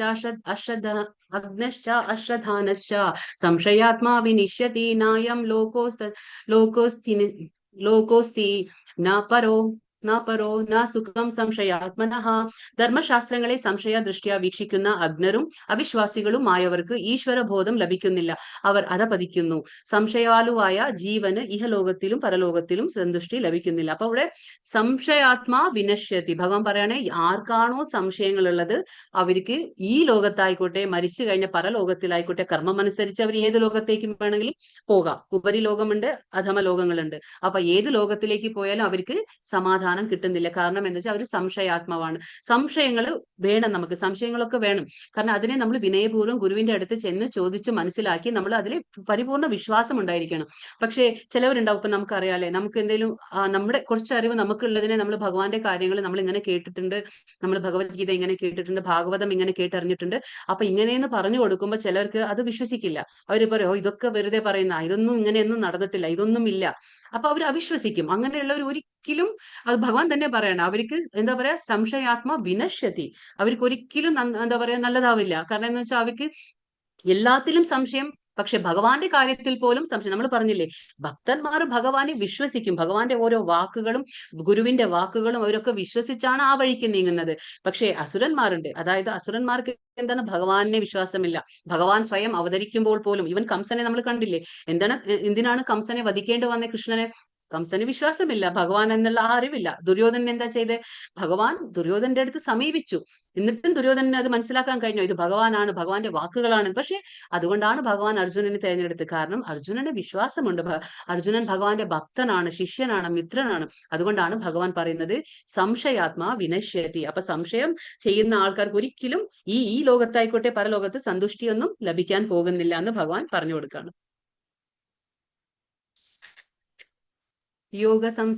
യോഗസന്യസ്ത കർമാണാം ജ്ഞാന സഞ്ചിന്ന സംശയം ആത്മവന്തം ന കർമാണി നിബന്ധന്തി ധനഞ്ജയ. അല്ലയോ ധനഞ്ജയ, തന്റെ കർമ്മഫലങ്ങൾ ത്യജിച്ച് ഭക്തിയുത സേവനത്തിൽ ഏർപ്പെടുന്നവർക്ക് ആധ്യാത്മിക ജ്ഞാനത്താൽ സംശയങ്ങളെല്ലാം നീങ്ങി യഥാർത്ഥത്തിൽ ആത്മാവിൽ സ്ഥിതി ചെയ്യുന്നു. അപ്രകാരം അയാൾ കർമ്മഫലങ്ങളാൽ ബന്ധിക്കപ്പെടുന്നില്ല. നമ്മൾ പറഞ്ഞു ഇന്നലെ തന്നെ, അതായത് കർമ്മം എന്ന് പറയുന്നത് നമ്മൾ നല്ല കർമ്മം ചെയ്താലും ഭൂമിയിലേക്ക് വരും, ചീത്ത കർമ്മം ചെയ്താലും നമ്മൾ ഭൂമിയിലേക്ക് വരും. അതുകൊണ്ടാണ് ഭഗവാൻ പറയുന്നത് കർമ്മഫലങ്ങളെ ആഗ്രഹിക്കേണ്ട. നമ്മൾ പറഞ്ഞില്ലേ, സകാമ കർമ്മം എന്താണ്? സകാമ കർമ്മം എന്ന് പറഞ്ഞാൽ ഞാൻ കർമ്മം ചെയ്യുന്നു, ഫലവും എനിക്ക് വേണം. ഞാൻ കർമ്മം ചെയ്യുന്നു, അപ്പൊ ആ കർമ്മത്തിന്റെ ഫലം ഞാൻ ആഗ്രഹിക്കുന്നു. നമ്മൾ എന്തെങ്കിലും ഒരു കാര്യം ചെയ്ത് ആലോചിക്കില്ലേ, ഓ എന്താവോ, ആ റിസൾട്ടിനെ കുറിച്ച് നമ്മൾ എങ്ങനെ ആകാംക്ഷയോടെ നമ്മൾ കാത്തിരിക്കും. കാരണം നമുക്ക് കർമ്മഫലം വേണം. അതേപോലെ നിഷ്കാമ കർമ്മം പറഞ്ഞു. നിഷ്കാമം എന്ന് പറഞ്ഞാൽ നമ്മൾ കർമ്മം ചെയ്യുന്നുണ്ട്, ഫലം ആഗ്രഹിക്കുന്നില്ല. പക്ഷെ അവിടെ കർമ്മത്തിനോട് ഒരു അറ്റാച്ച്മെന്റ് ഉണ്ടാവും, നമുക്ക് കർമ്മം ചെയ്യാനുള്ള ഒരു ഉത്സുകത ഉണ്ടാവും. പക്ഷെ ഈ ഭക്തി എന്ന് പറഞ്ഞാൽ എന്താണ്? ഭക്തിയോഗ, ബുദ്ധിയോഗ, ജ്ഞാനം, എന്ത് വേണേലും പറയാം. ആ ഭക്തിയോഗ ബുദ്ധിയോഗ എന്ന് പറഞ്ഞാൽ എന്താണ്? അവിടെ കർമ്മത്തിലോ കർമ്മഫലത്തിലോ നമുക്ക് ആഗ്രഹങ്ങൾ ഉണ്ടല്ലോ. അതാണ് ഭഗവാൻ ഇവിടെ പറയുന്നത്. എന്താ പറയുന്നത്? കർമ്മഫലങ്ങൾ ത്യജിച്ച് ഭക്തിയുത സേവനം. ഭക്തിയുത സേവനം എന്ന് പറഞ്ഞാൽ അകർമ്മ. ഞാൻ പറഞ്ഞില്ലേ, ഈ അകർമ്മം ചെയ്യുമ്പോൾ ഭഗവാൻ, നമ്മളിവിടെ കർമ്മവും ഭഗവാനെ സമർപ്പിക്കുകയാണ്, പിന്നെ ആ കർമ്മത്തിന്റെ ഫലവും ഭഗവാനെ സമർപ്പിക്കുക. അപ്പൊ നമ്മൾ കർമ്മത്തിലോ കർമ്മഫലത്തിലോ നമ്മൾ എന്താ പറയാ ആഗ്രഹിക്കുന്നില്ല. അപ്പൊ എന്താ സംഭവിക്കുന്നത്? അപ്പൊ ആധ്യാത്മിക ജ്ഞാനത്താൽ സംശയങ്ങളെല്ലാം നമ്മുടെ നീങ്ങാണ്. അങ്ങനെ സംശയങ്ങളെല്ലാം പതിയെ പതിയെ മെല്ലെ സംഭവിക്കുള്ളൂ, ഒറ്റയടിക്ക് ഇതൊന്നും സംഭവിക്കില്ല. അപ്പൊ സ്ലോലി എന്താണ്, നമ്മുടെ സംശയങ്ങളെല്ലാം നീങ്ങാണ്. യഥാർത്ഥത്തിൽ അപ്പൊ എന്താണ്, നമ്മൾ ആത്മാവിൽ സ്ഥിതി ചെയ്യുന്നു. നമ്മൾ പറഞ്ഞില്ലേ, ഉള്ളിലൊരു ആത്മാവുണ്ട്. നമ്മൾ ഇത്രയും കാലം എന്താണ്, നിങ്ങൾ ആരാന്ന് ചോദിച്ചാൽ ഇപ്പൊ നമ്മുടെ പേര് പറയൂ അല്ലെ, ഞാൻ സ്ത്രീയാണ്, ഞാൻ പുരുഷനാണ്, ഞാൻ കുഞ്ഞാണ്, ഞാൻ വലുതാണ്, മുതിർന്ന ആളാണ്. അപ്പൊ നമ്മൾ അങ്ങനെയാണ് നമ്മളെ ഐഡന്റിഫൈ ചെയ്യുക. പക്ഷെ അതല്ല, നമ്മൾ ബേസിക്കലി എന്താണ്, നമ്മളൊരു ആത്മാവാണ്. അപ്പൊ നമ്മളൊരു ആത്മാവ്, അതിന് ആണും പെണ്ണും ഒന്നുമില്ല. നമ്മുടെ കർമ്മം അനുസരിച്ചാണ് ഓരോ ദേഹം കിട്ടുന്നത്. നാളെ ഈ ദേഹത്തിലുള്ള ഞാൻ നാളെ എന്റെ കർമ്മം അനുസരിച്ച് ഞാനൊരു എന്താ പറയാ പൂച്ചയാവാം, നായയാവാം, അല്ലെങ്കിൽ ജലചരമാവാം, എന്തോ ആവാം. അതിന്റെ കർമ്മത്തിനനുസരിച്ചായിരിക്കും അടുത്ത ജന്മം. അപ്പോ ആത്മാവിന് മരണമില്ല, നാശമില്ല. അപ്പൊ അതുകൊണ്ട് നമുക്ക് എപ്പോഴാണ് നമ്മുടെ സംശയങ്ങളെല്ലാം നീങ്ങിയിട്ട് നമ്മൾ ഭക്തിയുത സേവനം അനുഷ്ഠിക്കുക, ഭഗവാനിൽ എല്ലാം സമർപ്പിച്ചുകൊണ്ട് കർമ്മം ചെയ്യുന്നത്, അപ്പോൾ നമ്മുടെ എന്താണ്, നമ്മൾ യഥാർത്ഥമായി ആത്മാവിൽ നമ്മൾ സ്ഥിതി ചെയ്യുന്നു. അപ്രകാരം അയാൾ കർമ്മഫലങ്ങൾ ആ കർമ്മഫലങ്ങളാൽ ബന്ധിക്കപ്പെടുന്നില്ല. അപ്പൊ നമുക്ക് കർമ്മഫലങ്ങളില്ല. കർമ്മഫലങ്ങളില്ലെങ്കിൽ എന്താ നമ്മൾ എന്താ ചെയ്യുന്നത്? നമുക്ക് മുക്തി ലഭിക്കുകയാണ്. മുക്തി ലഭിച്ചാൽ നമ്മൾ എവിടെ എത്തും? ഭഗവാന്റെ ധാമമായ ഗോലോക വൃന്ദാവനത്തിൽ നമ്മൾ എത്തും. തസ്മാത് ജ്ഞാന സംഭൂതം ഹൃതസ്ഥം ജ്ഞാനാസീനാത്മനഃ ചിത്വൈനം സംശയം യോഗം ഉത്തിഷ്ഠോത്തിഷ്ഠ ഭാരത. അങ്ങനെ അജ്ഞാനത്താൽ എന്താ പറയാ, നിനക്കുണ്ടായ സംശയങ്ങളെ ജ്ഞാനത്തിന്റെ വാൾ കൊണ്ട് അറുത്ത് യോഗനിഷ്ഠനായി എഴുന്നേൽക്കൂ ഭാരത, യുദ്ധം ചെയ്യൂ. അപ്പൊ അർജുനനോട് അവസാനം ഭഗവാൻ പറയാണ്, ഇപ്പൊ ജ്ഞാനം, അതാണ് ദിവ്യജ്ഞാനം കൊടുക്കുന്നത്. ഭഗവാൻ ദിവ്യജ്ഞാനം കൊടുക്കാണ്. എന്നിട്ട് പറയാണ്, അങ്ങനെ അജ്ഞാനത്താൽ നിനക്കുണ്ടായ സംശയങ്ങളെ എല്ലാം ഈ സംശയം എന്ന് പറയുന്നത് എന്താണ്? അത് അജ്ഞാനമാണ്. നമുക്ക് ശരിയായ ഒരു ജ്ഞാനം കിട്ടുമ്പോൾ എന്താണ്? നമ്മുടെ അജ്ഞാനമെല്ലാം നീങ്ങി നമുക്ക് വെളിച്ചം കിട്ടുക. ഇപ്പൊ നമ്മൾ ആദ്യത്തെ അധ്യായത്തിൽ നമ്മൾ പഠിച്ചു, ഭഗവത്ഗീത എന്താണ്? സൂര്യനോട് ഉപമിച്ചിരിക്കുകയാണ്. എന്താണ് ഭഗവത്ഗീത എന്ന് പറയുന്നത്? ഭഗവാന്റെ വാണിയാണ്, ഉപദേശമാണ്. അതെങ്ങനെയാണ്? സൂര്യനെ പോലെ വെളിച്ചം നൽകുന്നതാണ്. സൂര്യൻ വരുമ്പോൾ എന്താ പറയാ, ഭൗതിക പ്രപഞ്ചം ഒട്ടാകെ എന്താണത്? പ്രകാശമാനമാകുന്നു. അപ്പൊ അവിടെ ഇരുട്ടിന് സ്ഥലമില്ല. അതേപോലെ നമുക്ക് ഭഗവാന്റെ ഭഗവത്ഗീത, ഭഗവാന്റെ വാണി നമ്മുടെ ഹൃദയത്തിലേക്ക് ചെല്ലുമ്പോൾ നമ്മളെ ഈ ഹൃദയത്തിലുള്ള അജ്ഞാനം, അതായത് നമുക്ക് അറിവില്ലായ്മ, അത് ഇരുട്ടിനെ പോലെയാണ്. ആ സംശയങ്ങൾ, അതൊക്കെ ഇരുട്ടിനെ പോലെയാണ്. ആ ഇരുട്ടില്ലാതെ ആവുകയാണ്. ഭഗവാന്റെ വെളിച്ചമായ ആ ജ്ഞാനം നമുക്ക് ലഭിക്കുമ്പോൾ നമ്മുടെ സംശയങ്ങൾ എന്ന അജ്ഞാനം നീങ്ങിക്കിട്ടാണ്. ഇപ്പൊ ഞാൻ എന്നും എന്താ പറയാ, നമ്മുടെ ക്ലാസ് തുടങ്ങുമ്പോൾ ഓം അജ്ഞാനതിമിരാന്ധസ്യ ജ്ഞാനാഞ്ജന ശലാക്കയ ചക്ഷുരുന്മിലിതം യേന തസ്മൈ ശ്രീ ഗുരവേ നമഃ എന്ന് നമ്മൾ എന്താ പറയുന്നത്?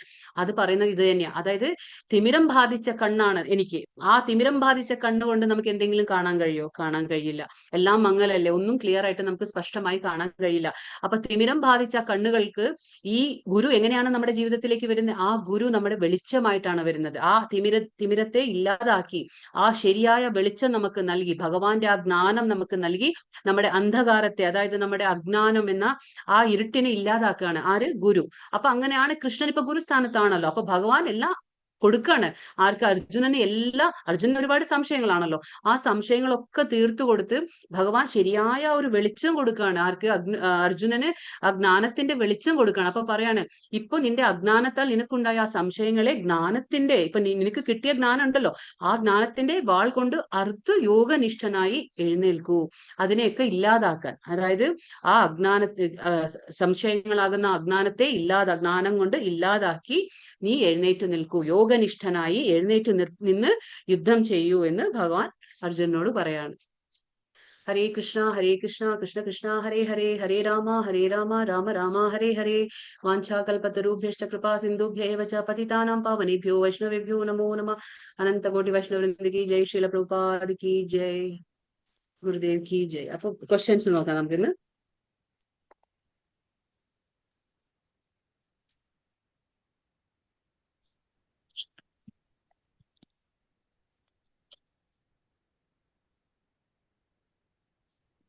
അർജുനൻ മുമ്പ് ഭഗവാൻ ആർക്കാണ് ഭഗവത്ഗീത ഉപദേശിച്ചത്?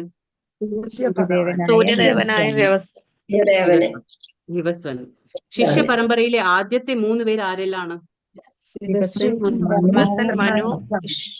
അല്ലല്ല, ശിഷ്യ പരമ്പര കൃഷ്ണനിൽ നിന്ന് തുടങ്ങി വിവസ്വാൻ, കൃഷ്ണൻ, ബ്രഹ്മാവ്, നാരദ. അതന്നെ. കൃഷ്ണ, ബ്രഹ്മാവ്, നാരദ, മധ്വ. അങ്ങനെ കൃഷ്ണ, ബ്രഹ്മ, നാരദ, അങ്ങനെ വ്യാസ, അങ്ങനെയാണ് വരുന്നത്. അർജുനൻ എന്തുകൊണ്ടാണ് ഭഗവാൻ ഭഗവത്ഗീത ഉപദേശിക്കാൻ കാരണം?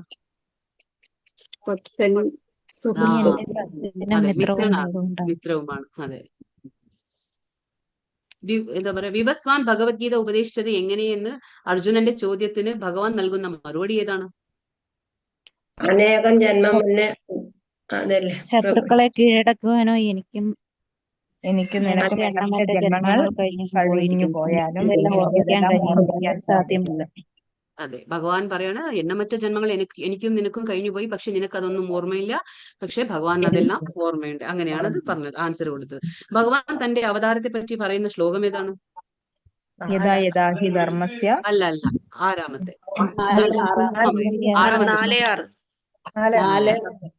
ആത്മമായയ എന്ന് പറയില്ല, ആത്മമായയ അങ്ങനെ പറയുന്നത്, സംഭവാമി ആത്മമായ, അതാണ്. പിന്നെ എപ്പോഴാണ് ഭഗവാൻ അവതരിക്കുന്നത്?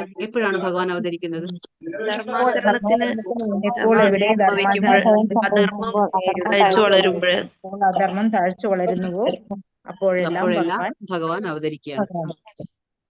എങ്ങനെയുള്ള സന്ദർഭത്തിലാണ് അവതരിക്കുന്നത്? എങ്ങനെയുള്ള സന്ദർഭമാണ്? സംരക്ഷിക്കാനും ചെയ്യാനും ധർമ്മത്തെ പുനഃസ്ഥാപിക്കാനാണ്. കലിയുഗത്തിലെ ഭഗവാന്റെ രഹസ്യമായ അവതാരം ഏതാണ്? ആരാണ്? ചൈതന്യ മഹാപ്രഭു. അതെ. പിന്നെ 4 വർണ്ണങ്ങൾ ഏതെല്ലാം? ഏതിന്റെ അടിസ്ഥാനത്തിലാണ് ഈ വർണ്ണങ്ങൾ ഉണ്ടാക്കിയത് ഭഗവാൻ?